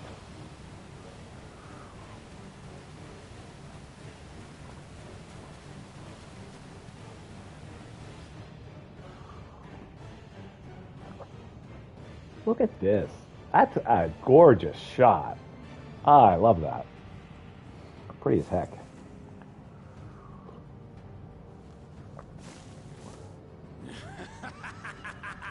It's going to be a trial. Looks like I it. spit on these pathetic feats. Far more satisfying to claim their baubles by force.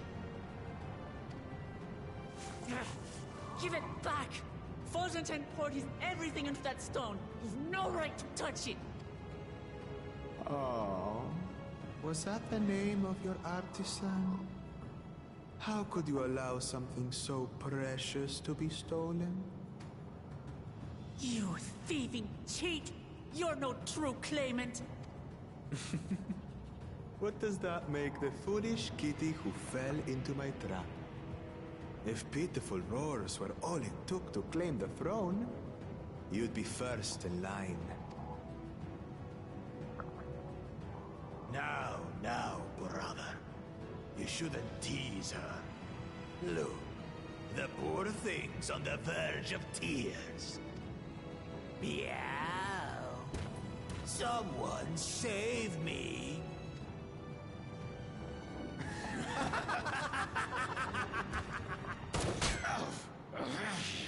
Who did that? His scales are as thick as his skulls. Coward! You dare ambush me? 'Tis the blessed sibling's favorite tactic. That useless Bune was sycophant. He was supposed to keep the lackeys running in circles. Oh, you must tell me all about that.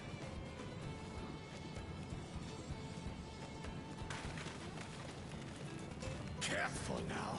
You wouldn't want to hit her hostage.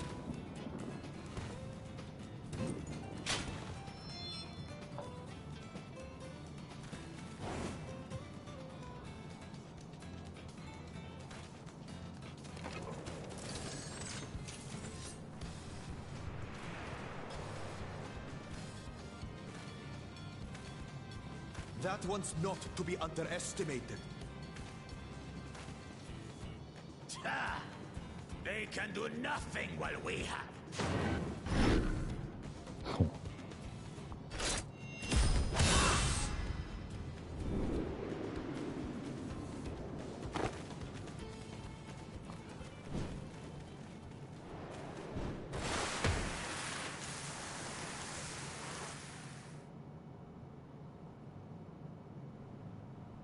Impeccable timing.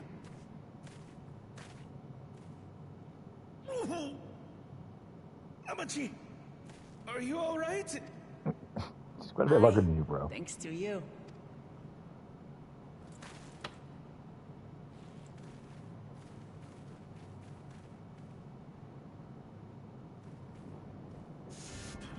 These weaklings think they can defy us? We'll slaughter the lot of them! Patience, brother. The keystone is ours. There is no need to fight this day. No! I won't stop Well, until I God, that's a gut perfect. these maggots and feed them their entrails! If we fall here, we fail our siblings for nothing. Is that what you want?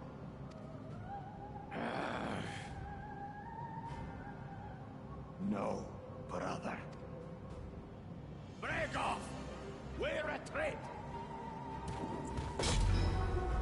Wait!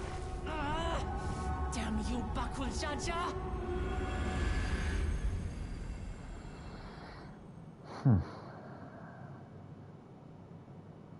Well, that's a problem. Do we give chase? We head back. Amachi is safe. And that is what matters. I agree. You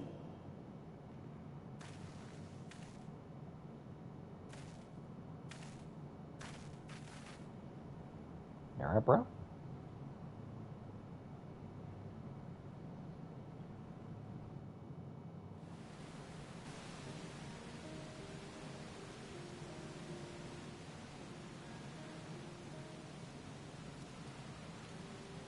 I'm glad to see you unharmed, Lanty. Thanks for coming to my rescue again, Koana. And all of you too.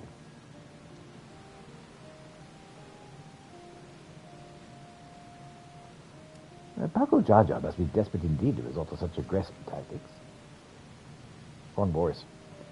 I'm actually aggressive indeed to resort to such aggressive tactics. That's the right voice.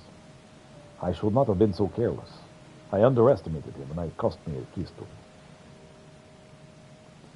Fontaine Jane upended his life so I could accomplish this maudlin feat. He believed in me, believed in my cause, and I have let him down.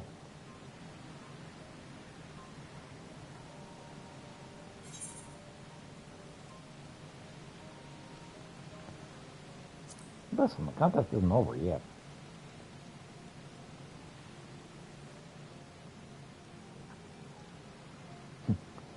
You're right. It is not over until it is over. The next time I meet that brute, I knock him straight on his scaly behind and take back my keystone.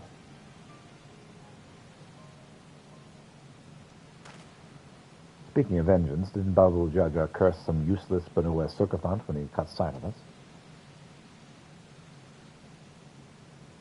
A reference to Sarojai, I assume, is devoted to our brother. Only Balua I know of participating in the rite of succession. Is Sarojai somehow involved in this? I will never forgive him for putting our sister in danger. He has forfeited his right to be called brother.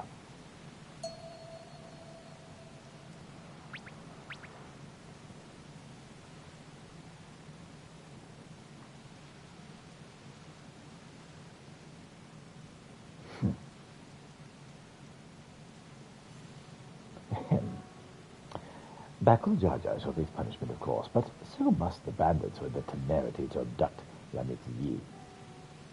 I shall request our father send a contingent of Landsguard to enforce the law in this region. I agree that measures need to be taken to keep the travelers safe. But I wonder what pushed these people toward the life of banditry in the first place.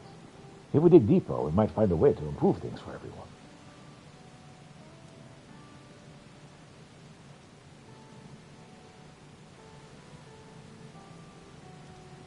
Yeah. That is something to think about. For now, however, the rite continues. I thank you all for coming to your help.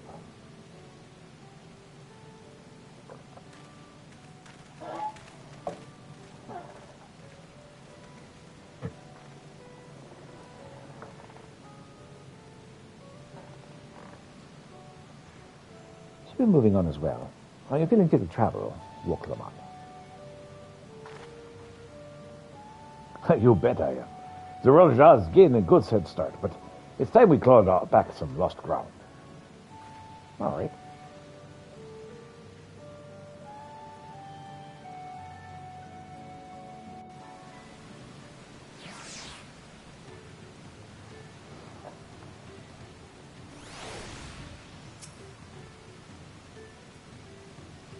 I really am sorry this happened. From now on, I will not let my guard down around suspicious strangers. And again, I do appreciate you all coming to save me. Well, that's good. The road beckons, my friends. Let us be on our way to Yakui. Well, then it's back to where the path through the mountains begins. You remember the spot where you were tricked into walking off the Raul You're just going to rub my face in that, are you?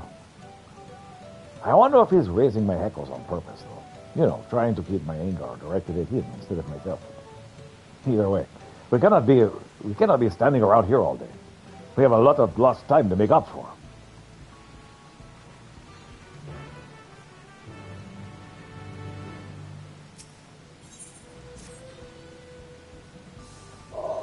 Kitterchuk recognizes you. You're the lowlander who was journey sharing with Wukalamat. If you happen to find yourself freehands, perhaps you could do friend favor for Chickochuck. As you've no doubt I catch, Many Fires was currently close-packed with travelers waiting for the flight of Wee Wingless to be repaired. And the truth to say it, our food stores are nearly empty shelves. Lucky-wise, there are plenty tasty meat in the riverlands to the west. Chickochuck just needs helpy-hearted land swords to collect it for him. If you could help Chickochuck to restore his stores of beast flesh and bird flesh, he would be most grateful.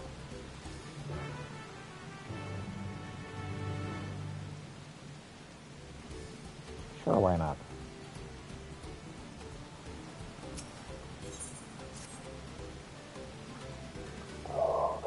Bump his head and brain ache. When will Swippystuck be able to be comfy rest with poor feet? Huh? Wait, you're the adventurer handling the third promise, are you not? You must handle Swippystuck too. Many Fires is busy pedal place, and Swippystuck her most trusted porter broker. Arranging transport between here and Earthenshire. Everything came to quick stop when the big wind struck, and now the road to Earthenshire is open again. And Many Fires' rifts are packed with travelers and traders who need Swippystuck's help.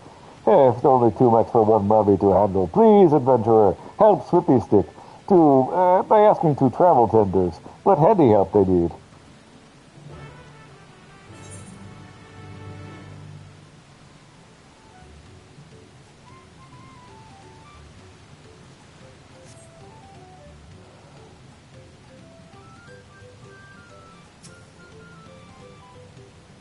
You know that the next wagon for Earthenshire leaves. I have monies for the artisans. Proceeds for selling the wares to the marketplace at Chullalal, minus the small commission, of course.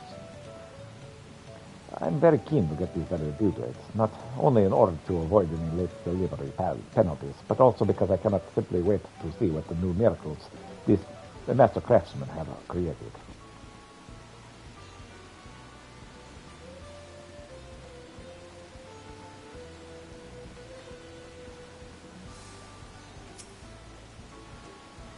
Earthenshire, isn't that the marbled village where they keep all the artisans? I hadn't thought about paying a periodic visit, but now that you mention it, to tell the truth, I came here looking for mercenary work, guarding caravans and whatnot. Earthenshire might be just a place for me. With all the gold and jewels they handle, I'd warrant the moblins will pay through the master guards. Probably. Ah, you adventurer. I have a proposition. One will likely prove profitable for the both of us. You'll remember the recent storm. I was nearby at Many Fires when it struck, so I urged my alpaca onwards through the whipping winds rather than seeking immediate shelter. Alas, when the storm settled, I discovered that those same winds had carried off half of my stock. I should very much like to recover it, but I hear it told that the roads are plagued by brigands of late. Another reason why I was keen to press on with the safety of Many Fires, and so I find myself torn over the wisest course of action. To write off my loss or to speculate or accumulate. But now a third option presents itself. To invest in one with a risk of return journey would be much reduced, on account of its utter delusion of danger. The items I lost are likely lying along the riverbank between here and Earthenshire. Would you take up the offer?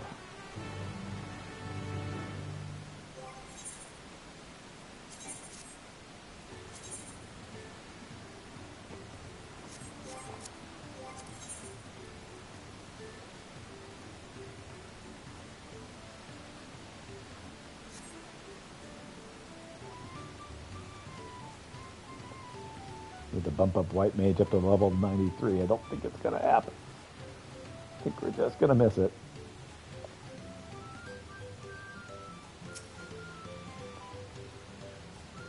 Yes, that's right. I'm Earthenshire bound. It can't save soon enough. My fruit's already on the turn. There's bananas mostly, and some apples, and a few peaches. Basically anything you can eat with one hand, they carry while working on the other. The artisans can't get enough of them.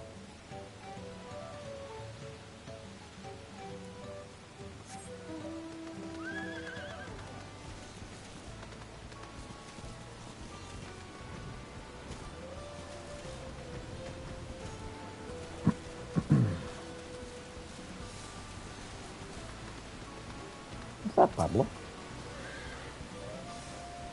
Am I looking for passage to Earthenshire? Not me, friend. I'm heading to Onafano.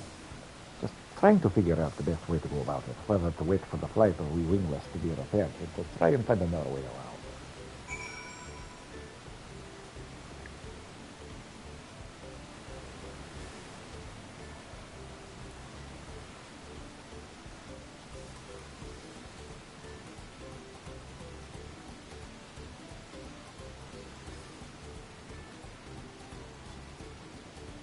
There's swipe a stick.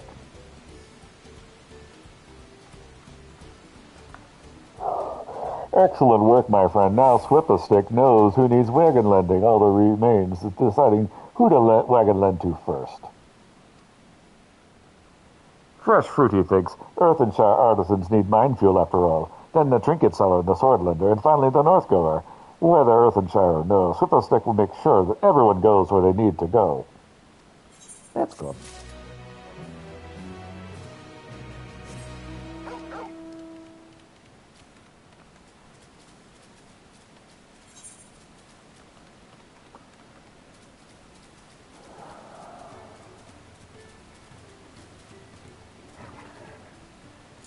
Yeah, Widowmaker.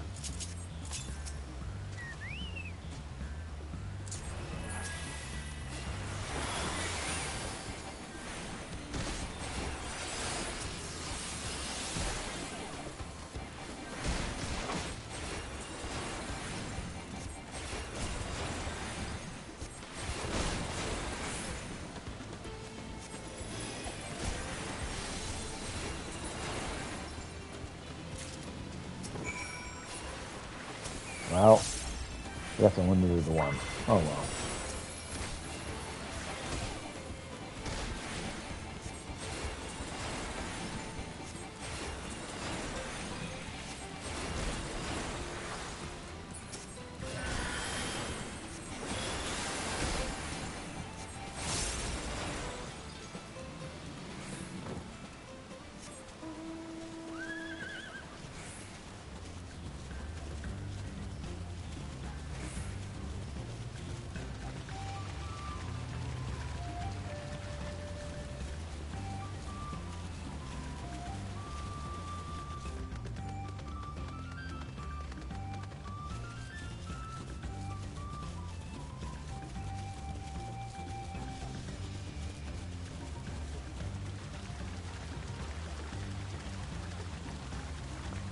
Found some lost belongings here.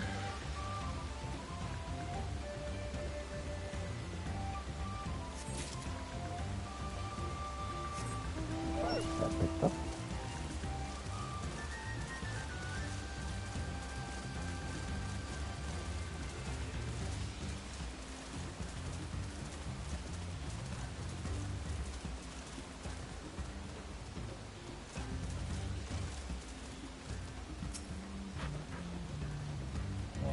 Here.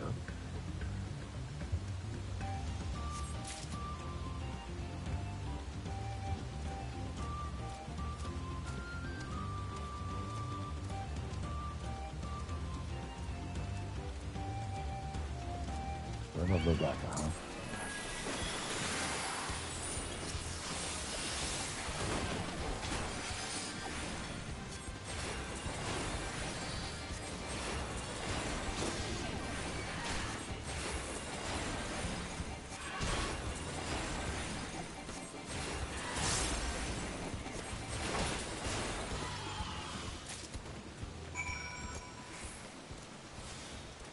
Got bird flesh.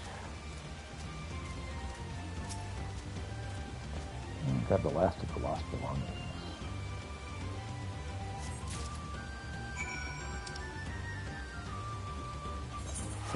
Fast travel back to many fires.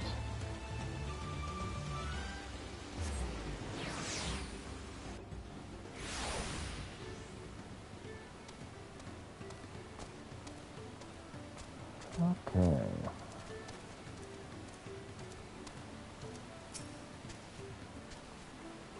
Hi, you're back. And still in one piece, I see. That is good news, at least. Do you have any more for me? Found your lost belongings.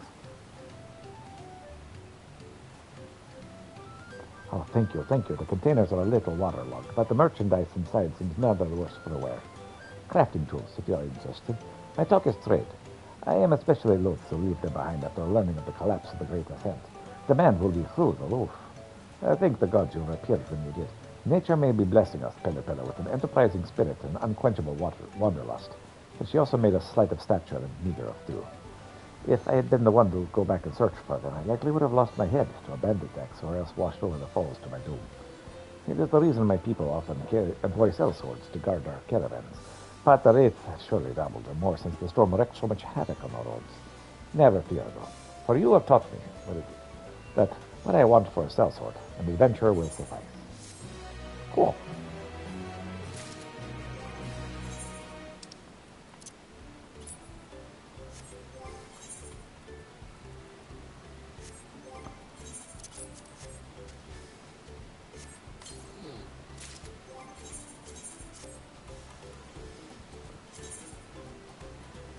All right.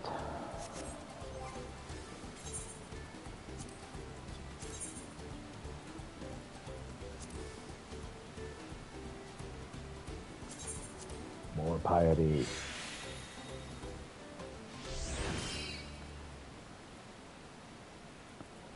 Okay. Absence of piety, spell speed. More piety. So much piety, oh my god.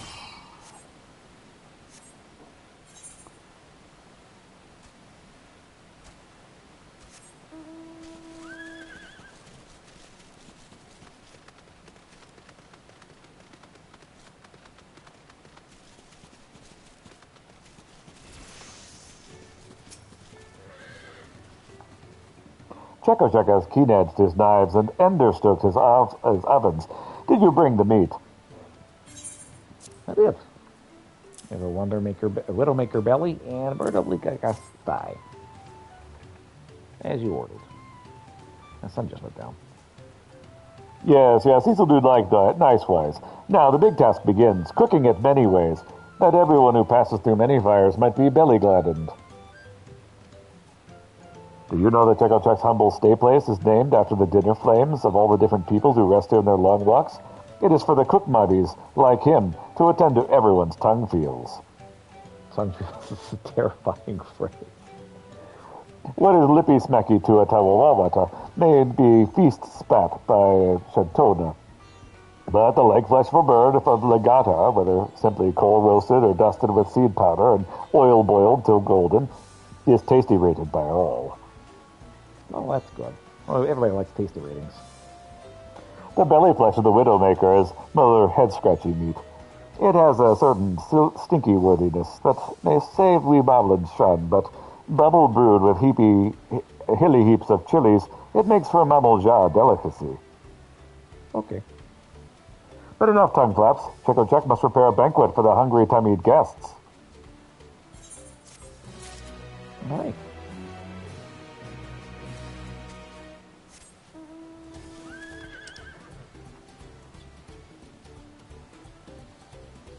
Wait.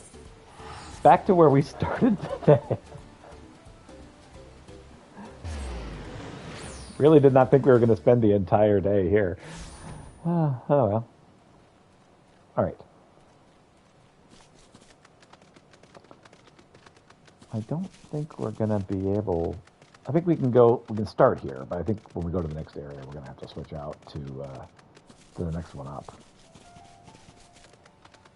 Which that's fine.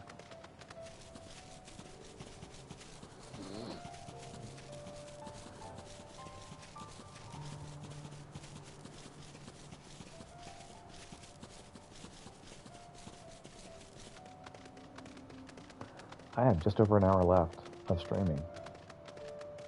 We're just now leaving this area that we started.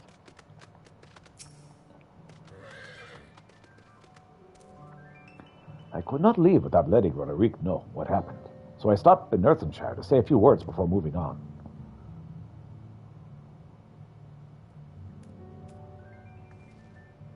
And now Aaronvale's nowhere to be seen. Couldn't he wait a few more moments? So much for giving him the benefit of the doubt. Come on, let us catch up. I want to give that smug gleaner a piece of my mind. I'm worried what could I worried Woklamat would agonize over the loss of her keystone, but it seemed it had nothing to be concerned about. Onward and upward, then.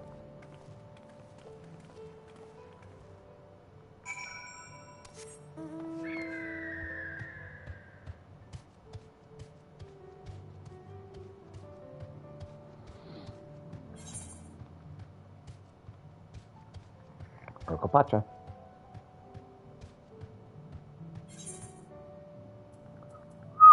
Alright, let's use this one. The least full one. Seems this place is full of people.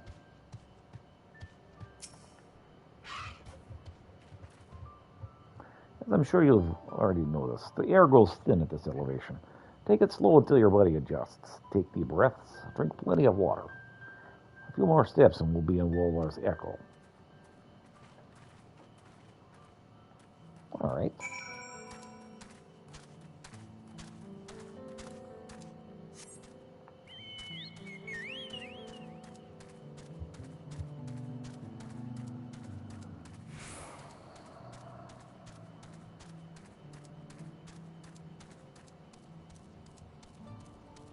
Attune to the crystal first before we do anything else.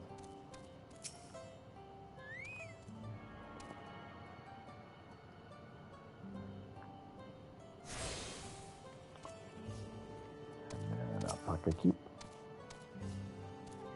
Welcome. If it is an Alpaca you seek, then look no further. Before you get you settled up, I'll need to add your name to our register. It'll make things smoother the next time you need a ride. Right, Woklamat. Let's have a conversation. Whew. I think I'm getting used to the air up here.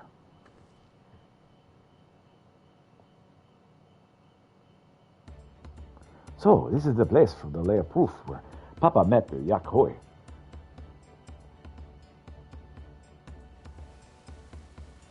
Yakhoi. What voice am I going to give the Yakhoi? Just a moment.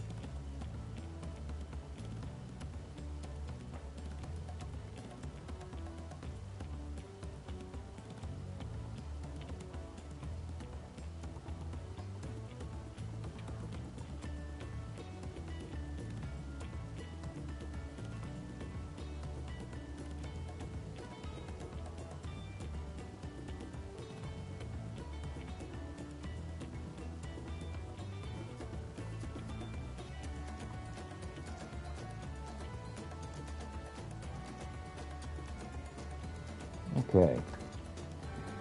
Who have I not used? I could use for big folk.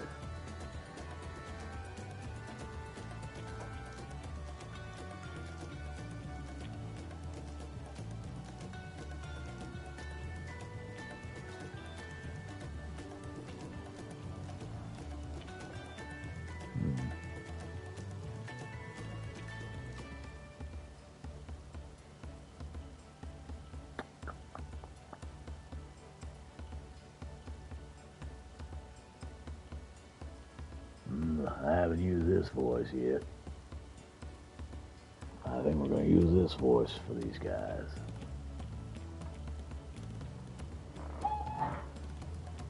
Now that must be them. I don't think I've ever actually seen one outside of the picture. So it is for most Turali. The giants rarely visit the lowlands. Here in their mountain fastness, they tend to be a solemn duty they pledge to undertake in the past with their pact with the Dawn servant. To watch over the Tural Vidral Garamanda and to maintain its prison within their temple. Yes, Woklamat told us about the Tural Vidral. Creatures that live for far longer than normal and awaken to strange powers. Oh yeah, like the Four Lords. Indeed. Yet even among these anomalies, the other Ramanda is unrivaled in strength. It has endured for centuries, bringing catastrophe each time it emerges from its lair. As you learned in the Lay of Ice, it was Gaggle Jaja that last managed to imprison the beast. It has lain dormant in the temple ever since. Instead, the building still bears a gaping hole in the ceiling from when Pharaoh Manja was lured inside by Gaggle Jaja's final ploy. I would like to see the strongest of all the Tural Vidral. I wonder what it is like to fight it. All those echoes where both the lay of proof and the lay of ice took place. You don't actually just will be facing 2 feats this time. That's a question we can ask the Elector once we meet him. Or maybe we could flush out Balgo Jaja first, so I can beat my keystone out of him.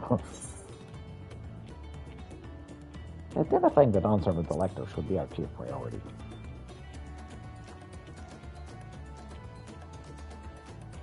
I suppose we do still have 4 keystones to earn.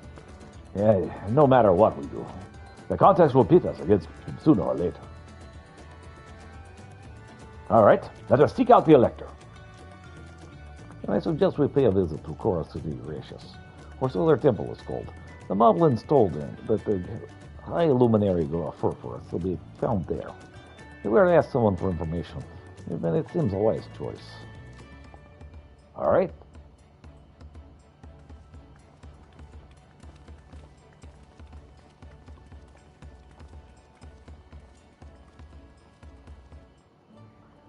So it's somewhere close that one of these missions is a mild spoiler. It's like a spoiler of what's going to happen in like 10 minutes.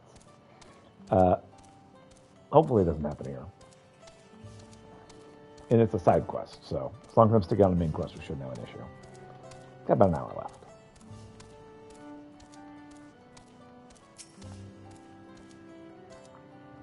Let us see if I can convince the guards to let us through. I am Wuk Lamat, the 3rd promise of Tuli Lalal, and I seek your Elector for the right of succession. Might I speak with Gura Fafar? Let's see, what was there? The High Luminary has granted out admittance to the claimants. You may enter. That was easier than expected. Well, here we go then.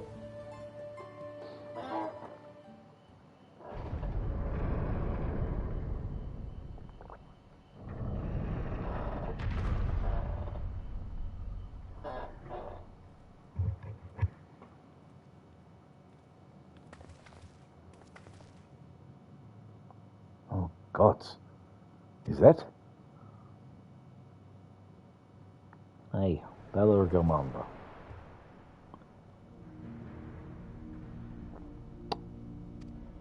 Looks kind of phoenixy, doesn't it? Almost like a golden eagle, too. And has a dragon look to it. Welcome. Eastern dragon, I mean. Welcome. High Luminary Garfurler.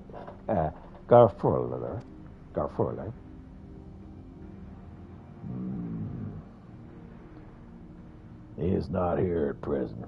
I am Luminaries of Azure. Is this the Skyruin, Valera Gramanda? It is. The title, the Turo Vidral, whose name is evoked terror since time immemorial. Even my people, once conquerors of all beneath the sun, were as brittle leaves before Varagamanda's tempestuous power. When the Skyruin descended upon Varamacha 8 decades ago, the casualties were staggering. Had Galo Jaja and his companions not intervened, we have been slaughtered to the last.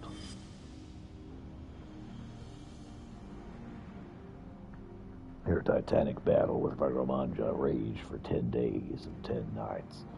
As their foe fought on, tireless and relentless, our heroes were pushed beyond the limits of endurance. Thus did the head of reason concoct a desperate plan.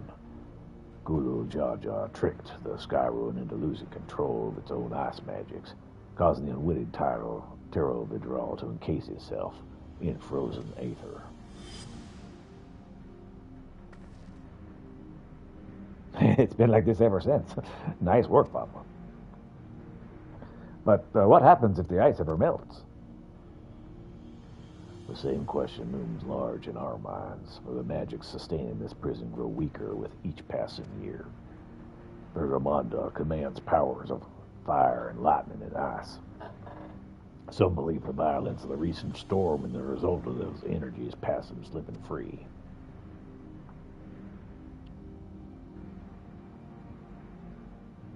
That raging tempest from Garlemanda. Setting future worries aside, you've come to attempt to feed a proof, yes? The High Luminary, chosen elector, the Dawn Servant, has left me with instructions for all aspiring claimants. You are to scour Forbidden Mountains and find the waiting girl Fuller. That is to be your challenge. So the search itself is the feat. You've already spoken with my brothers, I take it. I have. Their expeditions are already underway. Then we'd better pick up the pace. Indeed. But we'll need direction for searching first. Let us see what hints we can gather from the villagers. All right.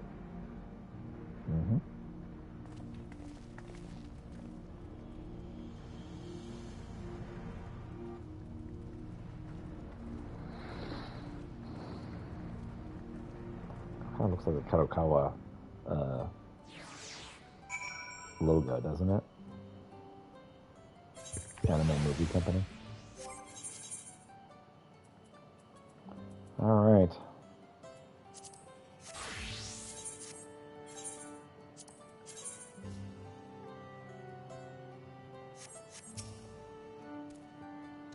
Since the recent expulsion of a great deal of aether from Baramanda's prison, the ice will hold, but for a few years more, I fear. God, Waramanga is enormous. I know Papa had friends with him, but it's incredible he could hold his own against that thing. Should his prison ever fail, though. We cannot expect the old guard to come running. It'll be up to us to save the day. Quite.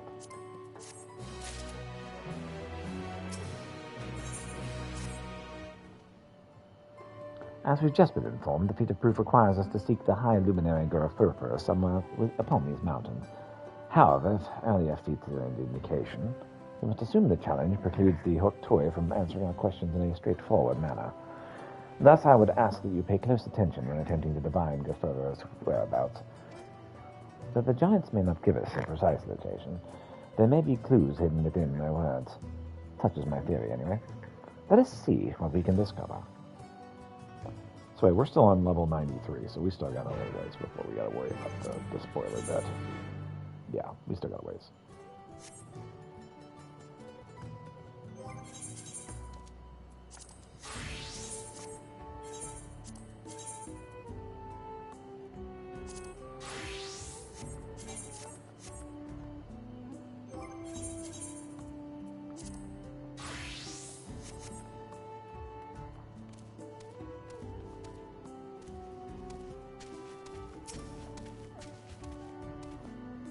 You're to war. The High Luminary? No, I haven't seen him today. Now, let me ask you a question. That's your brawl who came out of the temple earlier. Was that really the third promise? She seems rather unimposing. How she meant to succeed the mighty Golojaja? Our ability to gather our lights.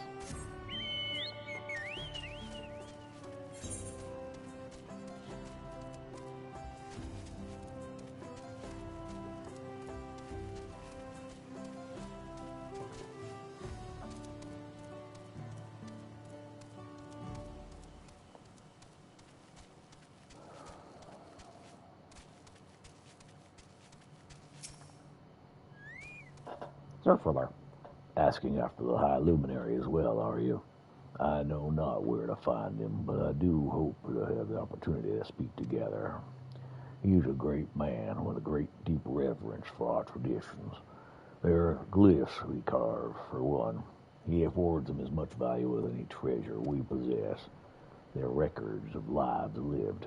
Your arrival, too, I'll etch into the stone, that the story of our meeting may endure for untold turnings of the sun. If you're curious about our ways, I bid you visit proof to the northwest of here. It's one of our grave sites. All right.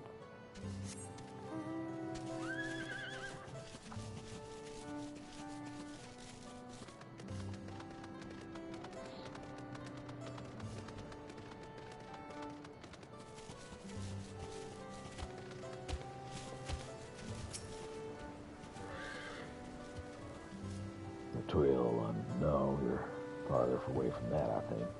As for the High Luminary, I can only guess where he might be. He is warder of the Sky Ruin, but also keeper of the sepulchres, and his duties often take him outside the village. All right.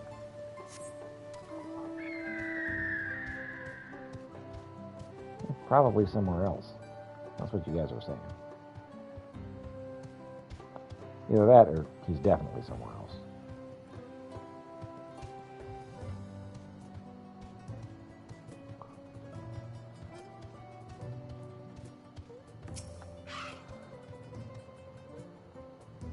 We'll just wait here for a bit.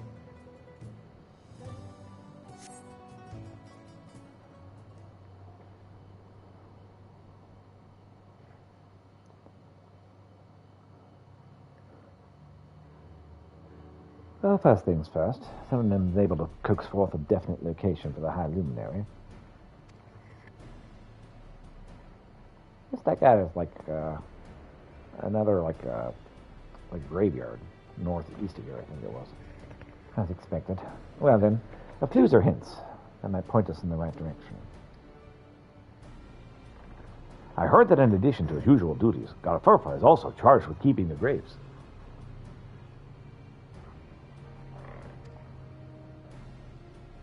As did I. The Yakui's sepulchres appear to hold a special significance in their culture. As did I. The Yakui appear to hold a special significance in their culture. There we go. But would it be appropriate for us outsiders to enter into their burial grounds? Apparently it's okay. Proof, you say? And he encouraged you to visit the place yourself. Making sure. Nope, I don't have the money. Good to know. Proof, you say? I encourage you to visit the place yourself. Sorry, someone's mowing my lawn. I know I gotta pay him money, but he's done. Now let's go and take a look. Even if we don't find Garfarfa there, I will give us the chance to learn more about Yakui. The gravesite is somewhere northwest of here. We can lead from that side of the village at the start. Shall we? Mm-hmm.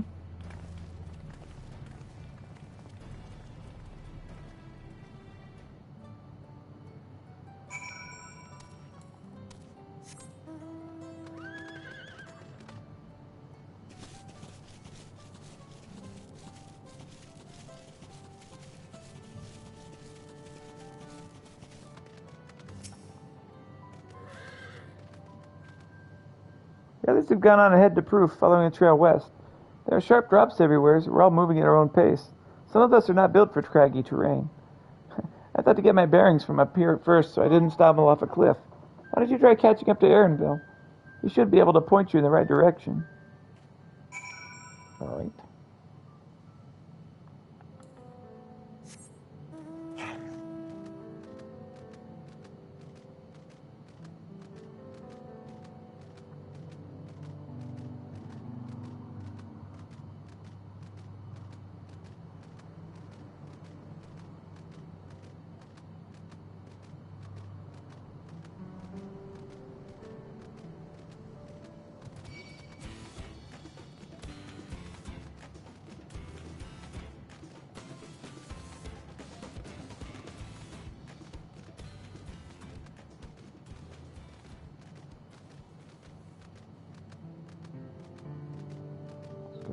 Location.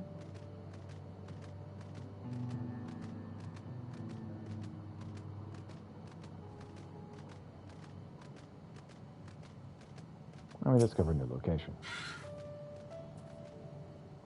Take a look at this crater.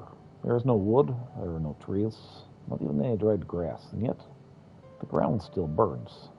Especially one of the scars left by Verlomaga's rampage, as told by the saga. Skyruin's fires are described as eternal, flames that cannot be quenched by neither storm nor time. Here I thought it a literary embellishment. But now I have lost sight of Woklomat. Proof is northwest along the main road, so hopefully still heading the right way.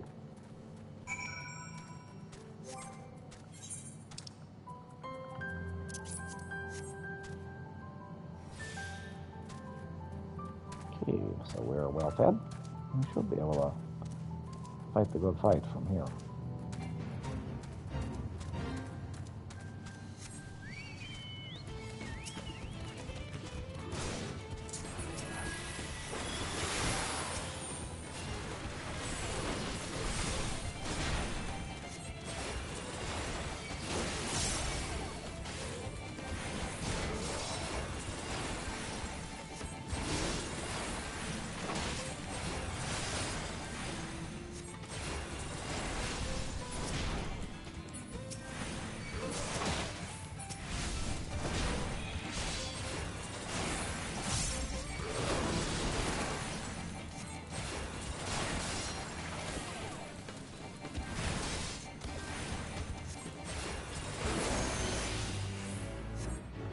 2 bicolor gemstones. Alright. Well, I got a little something out of it.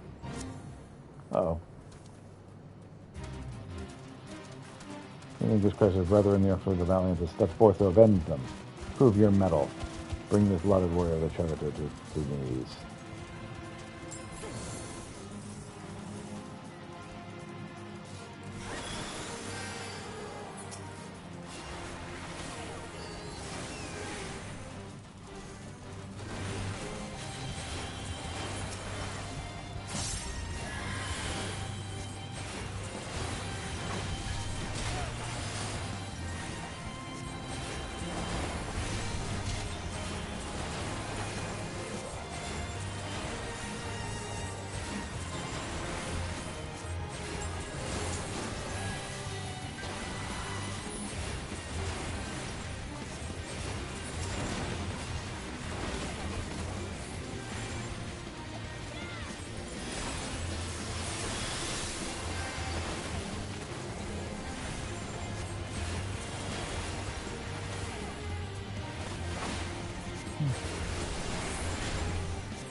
Only help my own people, it won't let me help anybody else.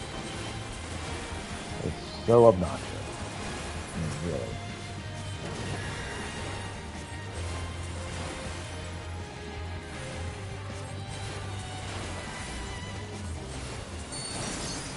It's like I have to join into a party with them or nothing I do helps them at all.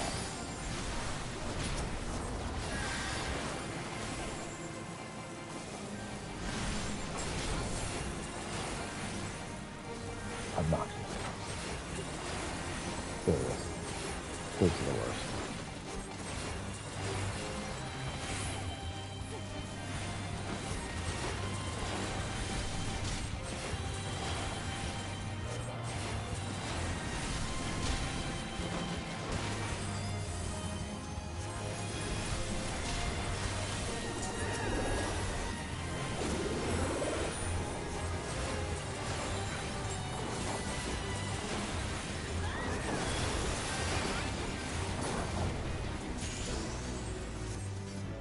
Make your fate.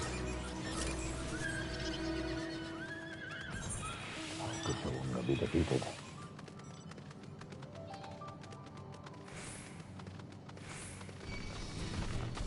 Every order.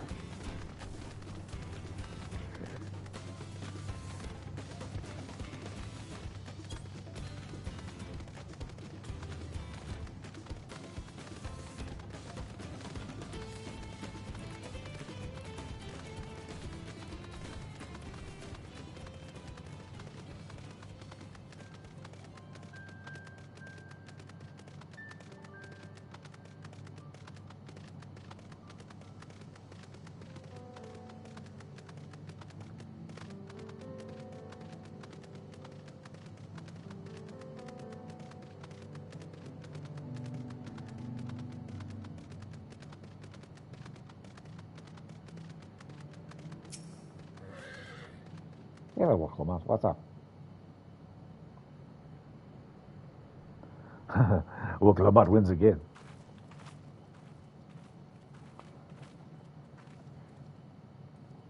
Looks like everyone is here now, so...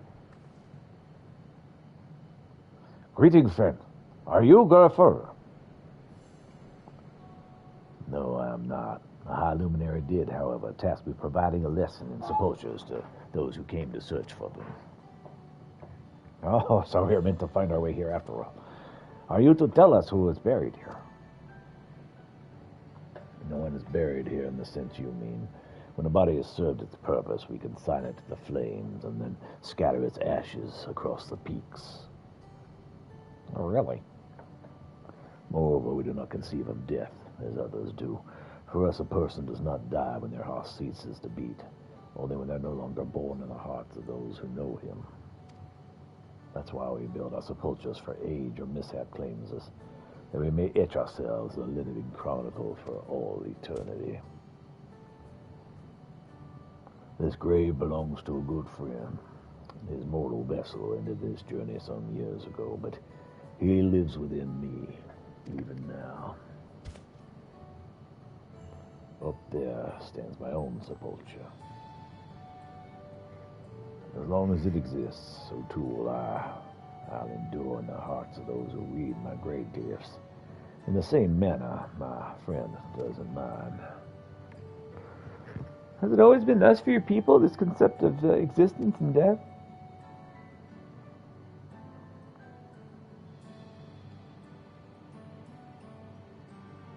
Continue along this path, an indelible passage. Behold the history upon its walls, and you may find the answers to your questions.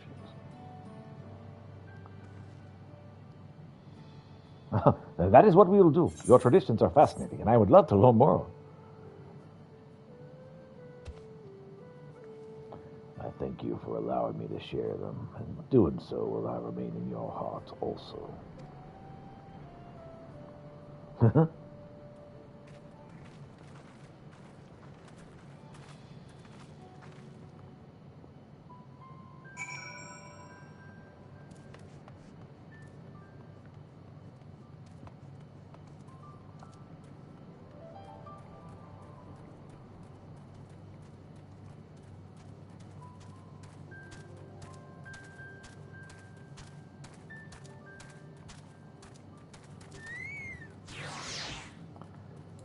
And there goes Chickabear.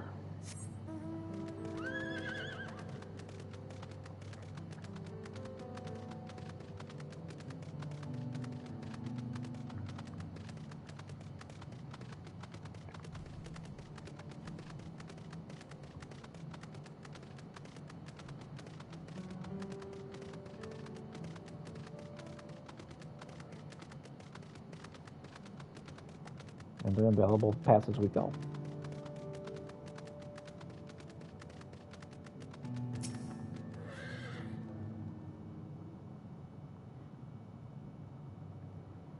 Hello.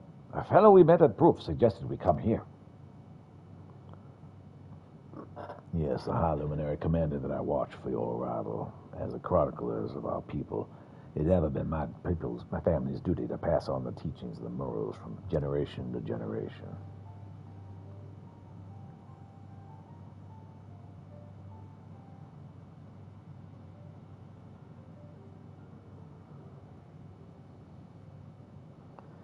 They really are magnificent. And together they tell the tale of your people's history. They are the events which shaped us.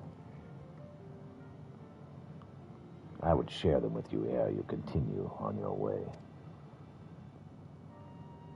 Please, we would love to hear all about it. Then I will begin.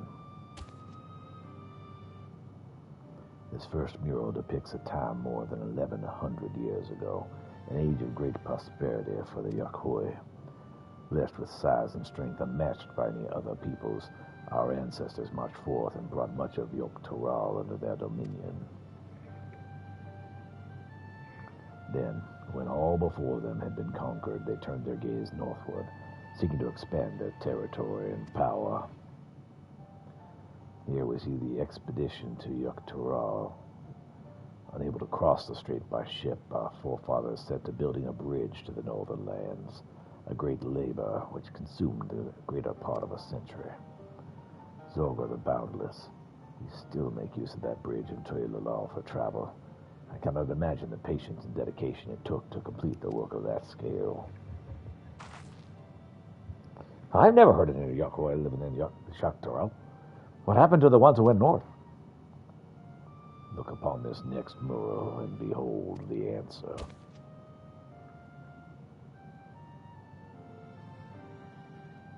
The scene suggests that many giants perished all at once. What manner of enemy could have repelled that invasion?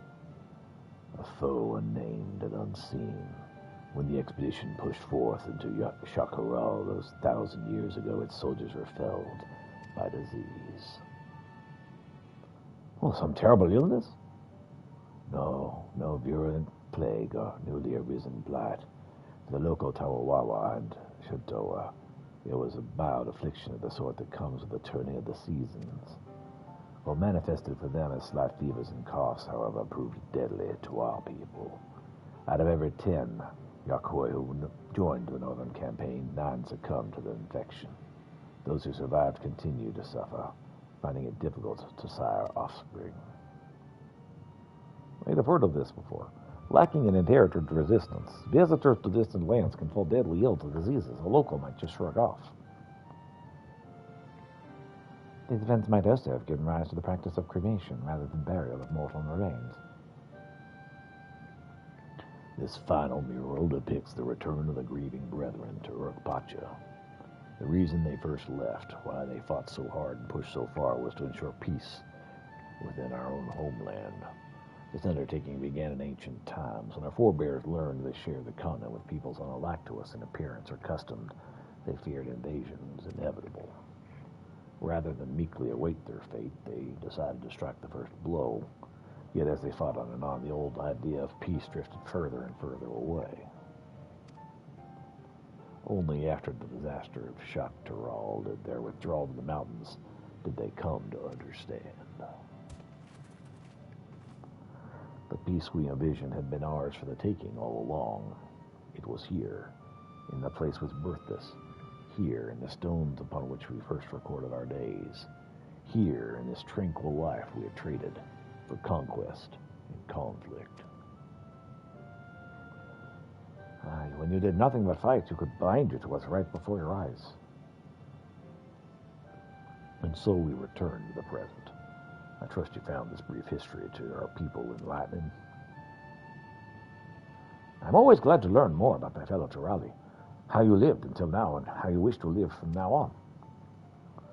Then I believe you are ready to proceed. The High Luminary bids you meet him at the summit of Walker's armor. I had a feeling we'd end up scaling that big old mountain. Well, it's a feat worthy of the name. Follow the trail south of here to begin your ascent. But be wary, beyond the entry where the mountainside is home to ferocious beasts both mundane and otherwise. Well, keep that in mind. Thank you for the warning and for the lesson. Finally, we know where we're going. To the top of Walker's armor.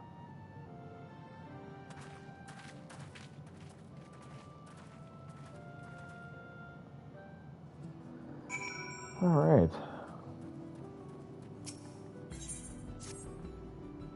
You there, by my reckoning, you look to be precisely the sort of seasoned warrior we need right now. Not far from these ruins are craters where the heart of Bergamonger's scorching devastation yet lingers, attracting swarms of elder flints. If left unchecked, these rock-like creatures will feed on the flames there until they explode. A gathering of flints could incite a chain reaction with greater potential for harm. Normally we stamp them right out of sight, but they have begun to multiply faster than we can rout them, and we are regrettably short-handed. Thus did I devise a means to impede their proliferation. Would you weaken the elder flints swarming the craters and sprinkle this warding water upon them? If it isn't too much to ask, of course. Sure.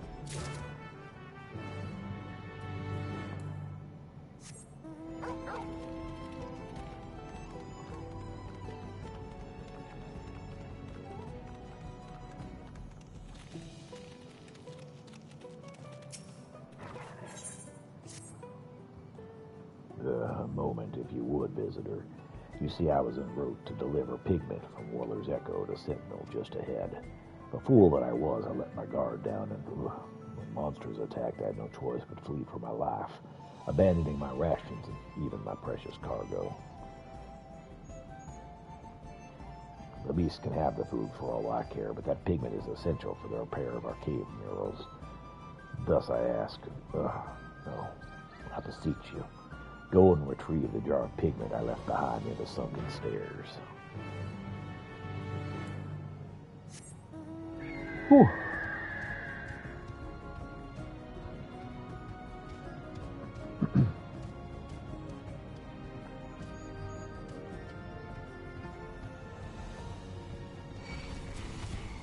Of course, the sun rose while I was in the cave. Everything is so pretty around here.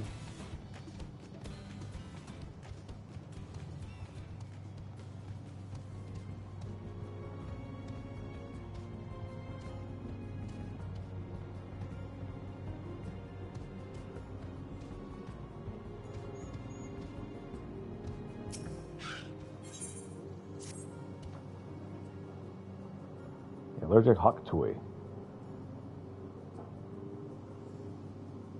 I know you. You're a member of the Third Promise's retinue, as I recall, and strong for your size besides.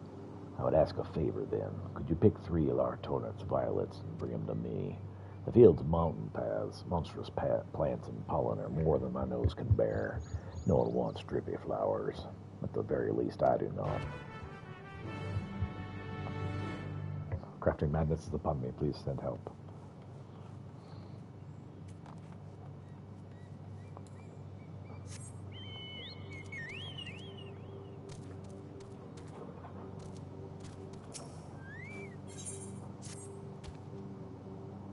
Perfect timing, visitor.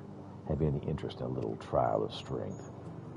I have here a builder's stone, freshly cut and shaped by yours truly. Let me see you carry it to the northwestern proof, where my good friends await. That is unless, well, a Hoktui like myself could lift it with ease, but I worry it may be too heavy for one of your kind. Are you up to the task, little one? That's right.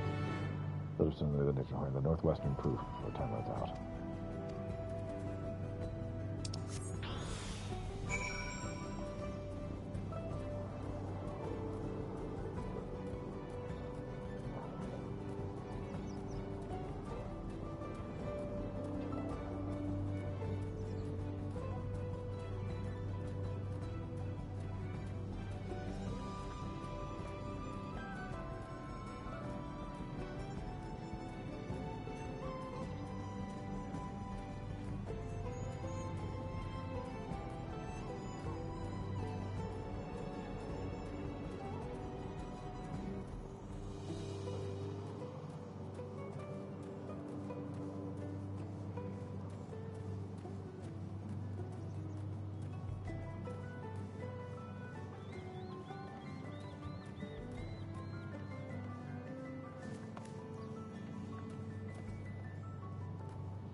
I love having a kitten to help.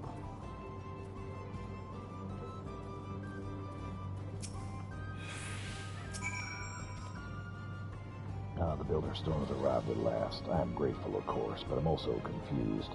How did it end up in your hands? Best.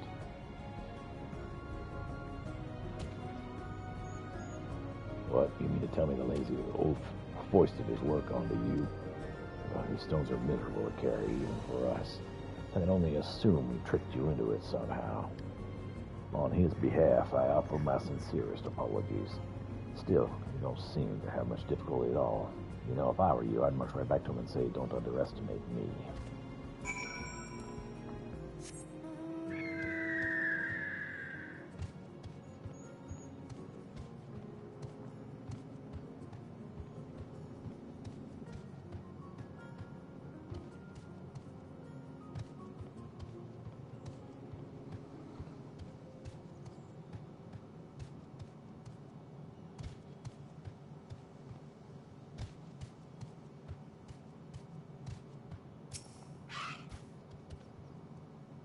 I imagine this task is quite daunting for a puny visitor like you. Feel free to take as much time as you need.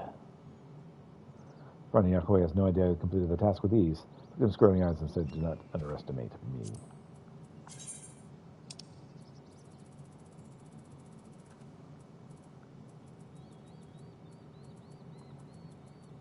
Hey, I took care of that for you. You owe me. Was it that smirk on your face? Surely you didn't actually carry that miserably heavy stone all the way there.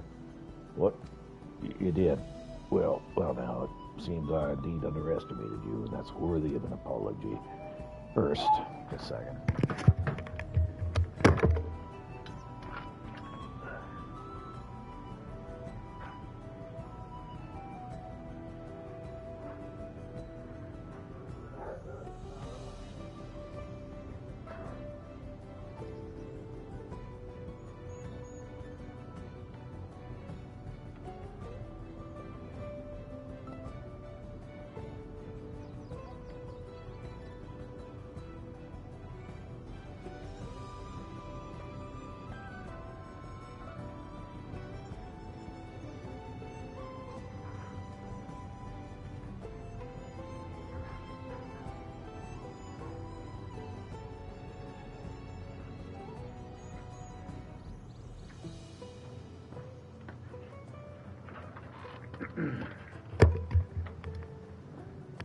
Just a sec.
Alright, let's continue.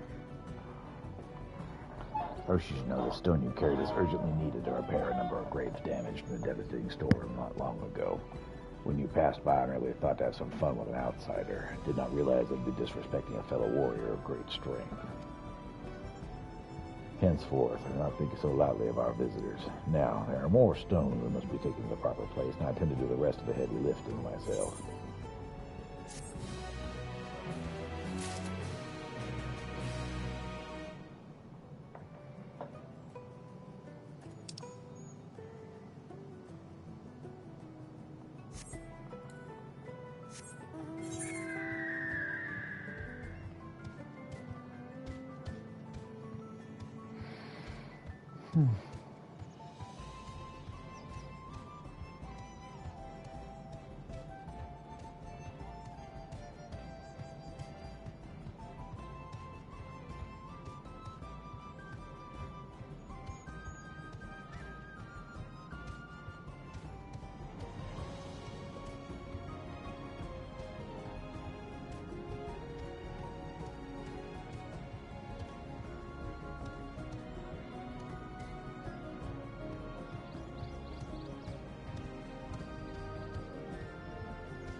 They might be giant.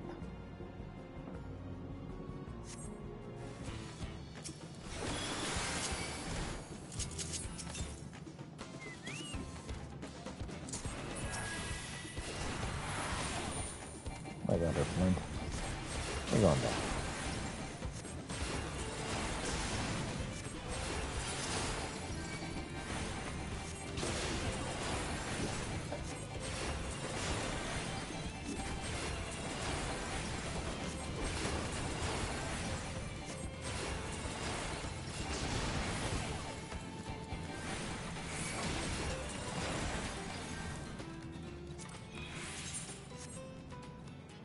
But also warding water on this guy.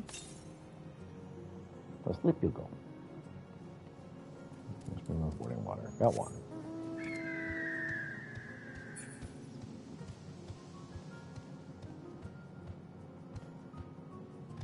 This looks like another one.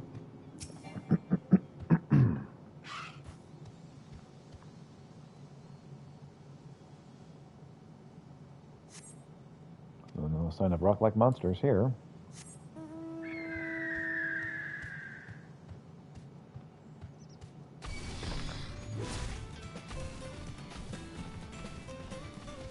Just needed that to awaken.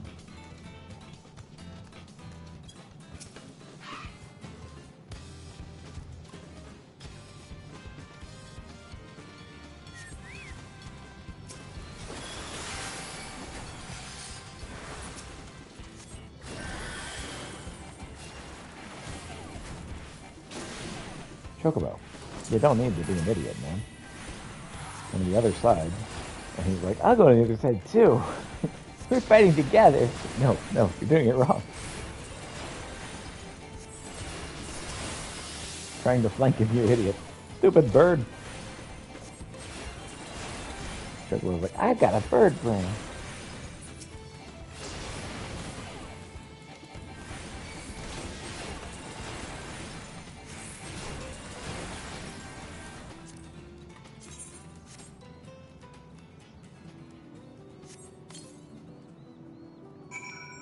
Alright. Water is used. We'll go over here next.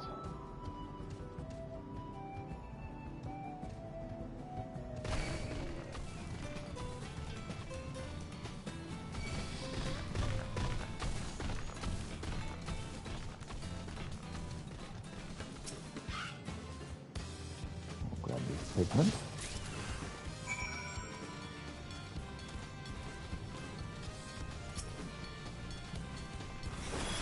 Angry Nordra.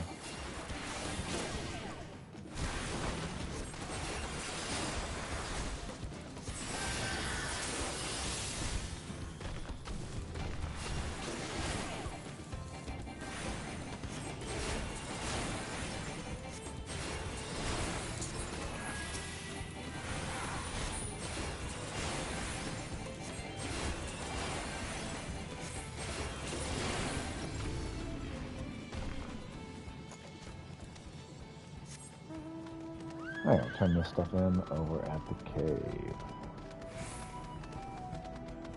Reload over here.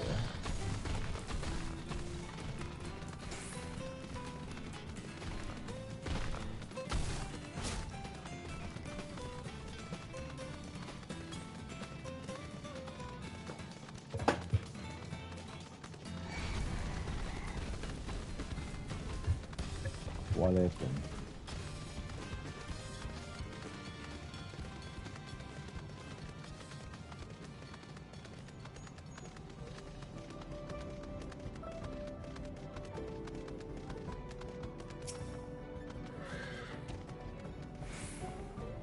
pain has receded in the time you were away, if only a little, and you found the pigment.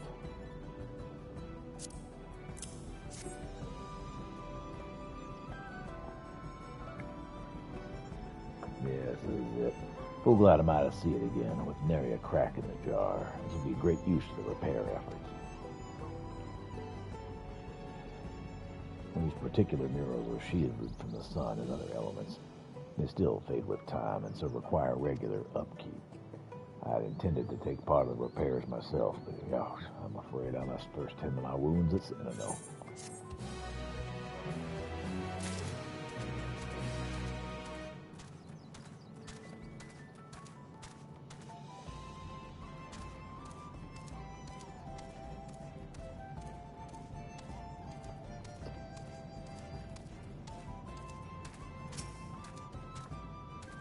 Forgive me, I thought I would observe your progress from a safe distance. I see now my plan was a success. You see, our warding water is collected from the secret depths of Kerber the First. It has the power to greatly diminish fire energy stored within an elder flint. Subsequently, those imbued with water don't explode so much as fizzle out. In this way, only the comparatively less dangerous creatures will be allowed to multiply safely. So long as we continue our regular exterminations, we need no longer live in fear of large-scale explosions. Now, please accept a small payment for your assistance.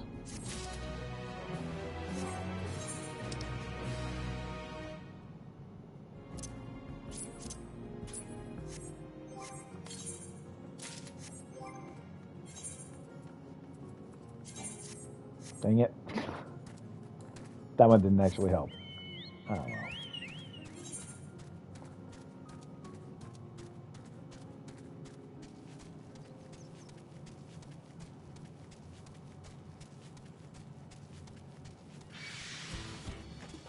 Ridge trap.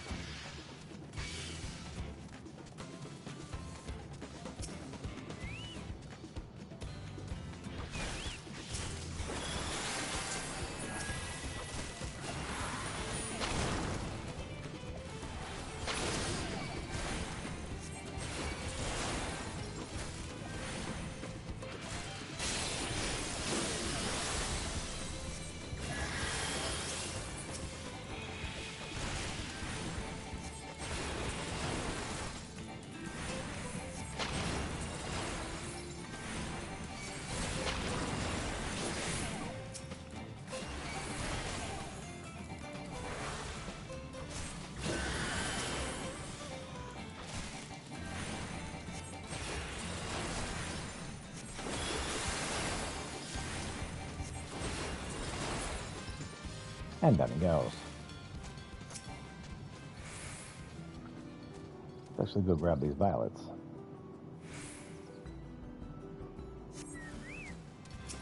Oh, another ridge trap. Alright.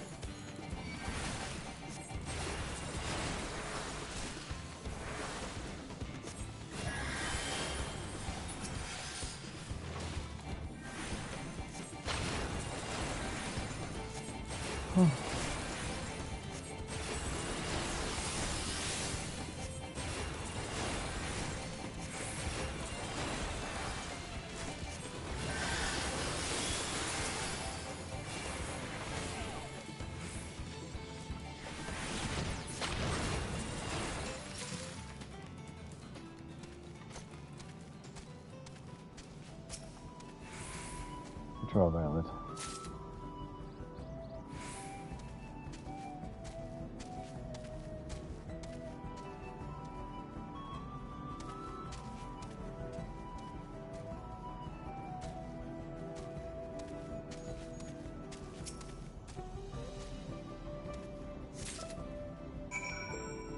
Okay. Taken care of.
Welcome back. The picking went well, I take it. Here are violets. Thank you for obliging me. I want to get flowers for my grandmother, and these are one of her favorites. We have a tradition of crafting symbols of our favorite things in our graves, you see. Hers is a flower for each of the 4 seasons, so I've been giving her a few of each throughout the year. Well, I'd better get these to grandmother before they will. Take this as a token of my thanks.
This thin mountain air is going to be the death of me.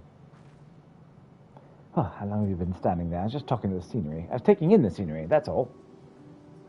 Come on. Don't want to fall too far behind. Don't want to fall too far behind Alfred and the other.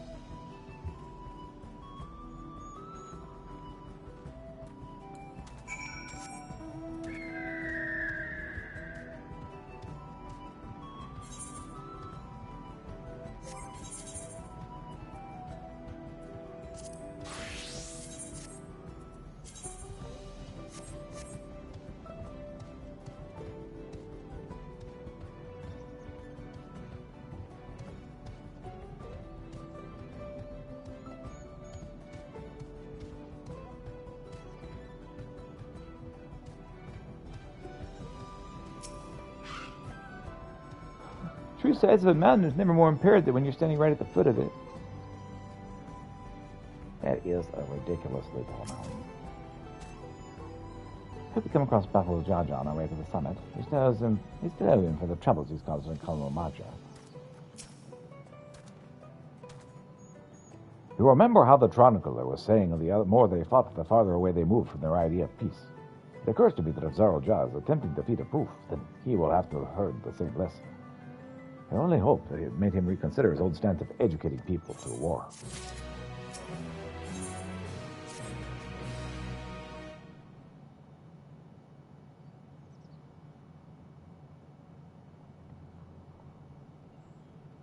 Gods, that is one tall mountain.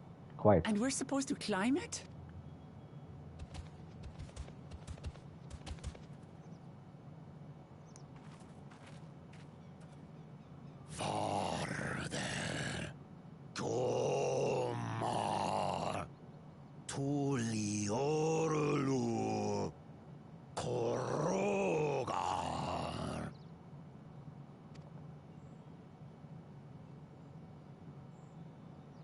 He's speaking the old Yokhui tongue.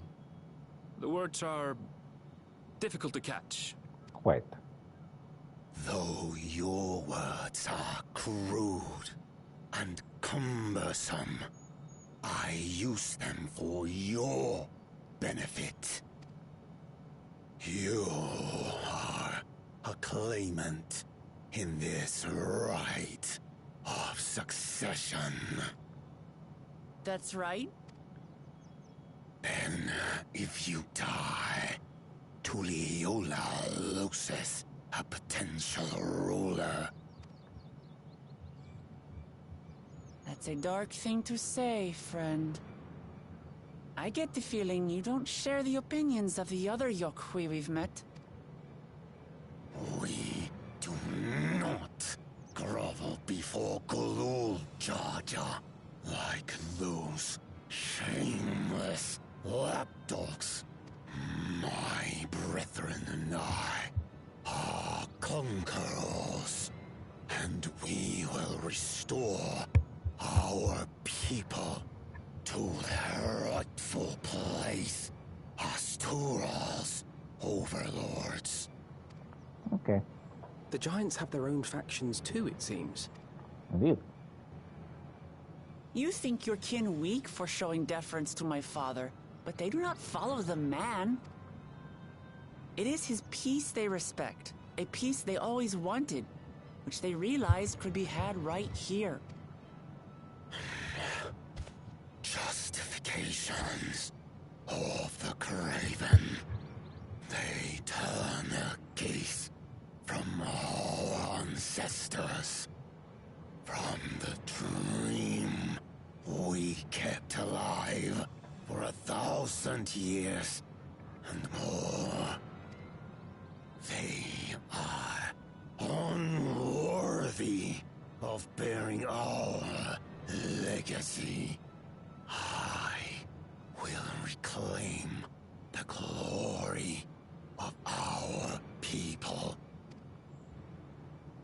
And our ascension begins with the death of the third promise.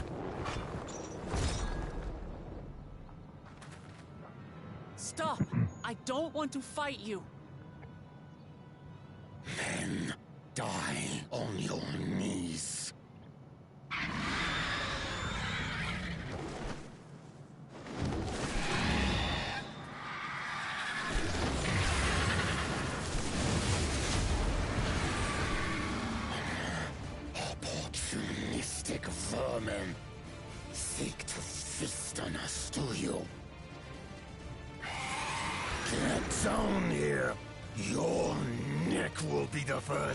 I snap this day.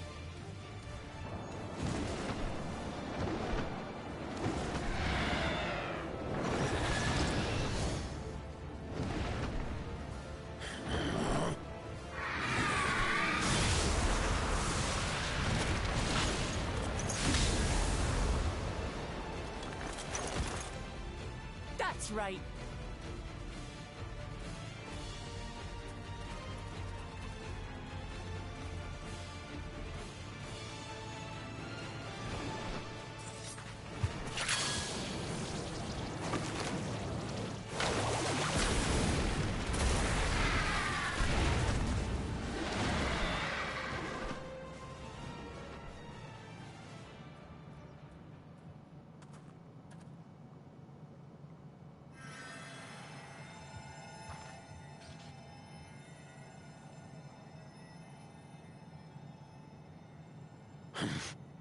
Why do you help us? I didn't put much thought into it. My legs were moving before I knew what was happening. I suppose I feared you'd die before we had the chance to get to know each other. Before I could learn more about you. To what end? Oh, that's simple. If we're to share the land, it's the best way for us to become friends.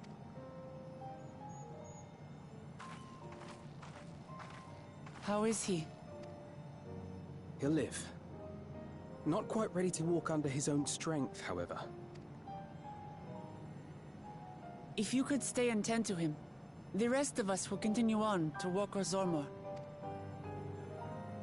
Understood. Be careful. This changes nothing. We will not forsake our conquest. Alright, whatever. As you like. You want to kill me, you're welcome to try. But right now, you might want to worry about your comrade.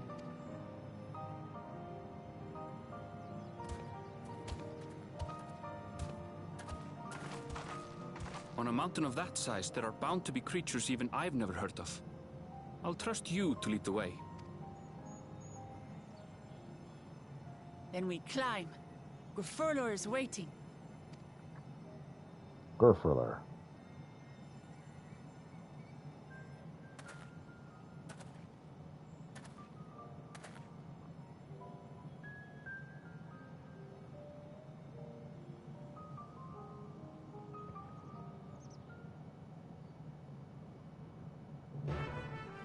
Quest accepted.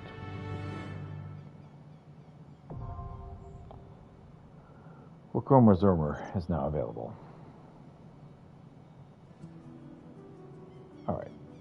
Well, that's going to be tomorrow.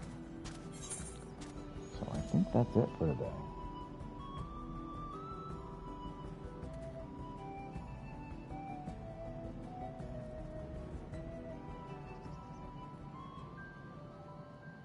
Oh, the sun just set.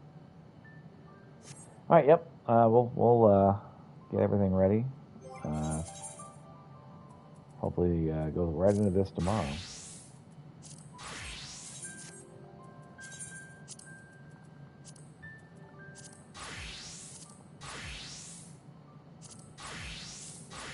All right. Well, thanks so much for watching, and I hope you have a wonderful day.